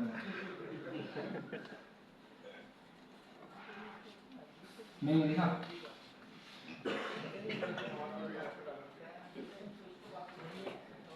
अबे यार तो गलत है।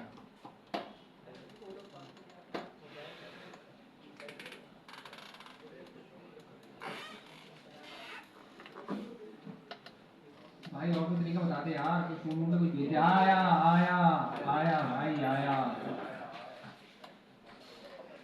खतरों में देगा मास्टर में जा रहा है। अल्लाह ना करे कुछ अगर आगे भी होगा ना तो लक्षण है। आज sign in link will be send to you 6 hours. अबे यार ये थोड़ी होता है ऐसा यार, क्या सीन हुआ यार ये, क्या हो गया ये भी चाह रहा है ना 446 हो ना अभी अबे अभी आ गया भाई लिंक आ गया please send a link to sign in अरे वो भी यही आया कि 6 घंटे के बाद भेजेंगे भाई यार जूम हो गया यार अब मेरे पास कहीं पे होगा क्या कुछ ऐसा रखा हुआ मेरे पास कहीं पे कोई पासवर्ड बना हुआ होगा अगर हाँ हाँ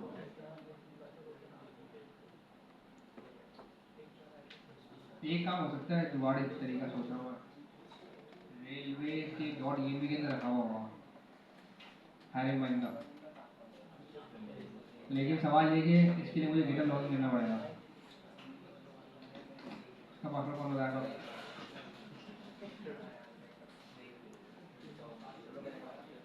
अबे भाई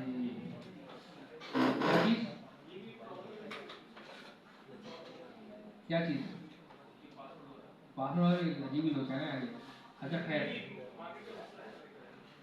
बहुत बड़ा इशू है भाई अच्छा मैं इसको कहता हूँ कि लॉग आउट और साइन इन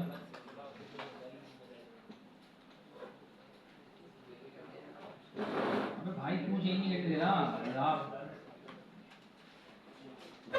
अच्छा मुझे ये अकाउंट ही चेंज नहीं करने दे रहा इसकी भी वजह अलग टेंशन है अच्छा रेलवे वैसे सही है रेलवे से निकल जाएगा वैसे ना मुझे याद आ गया गिटहब का मेरे पास कहीं ना कहीं पासवर्ड रखा हुआ होगा रेलवे का उम्मीद है sign in continue with GitHub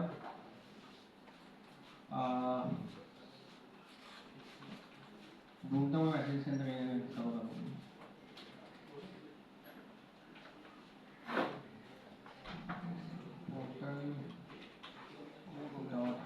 portal.hiringmine@gmail.com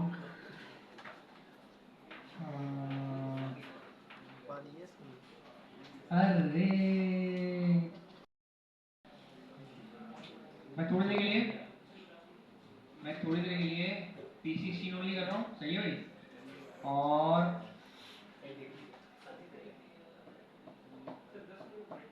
हाँ इतना मैं ब्रेक में शो कर रहा हूँ सही बात है आप लोग जाओ रिलैक्स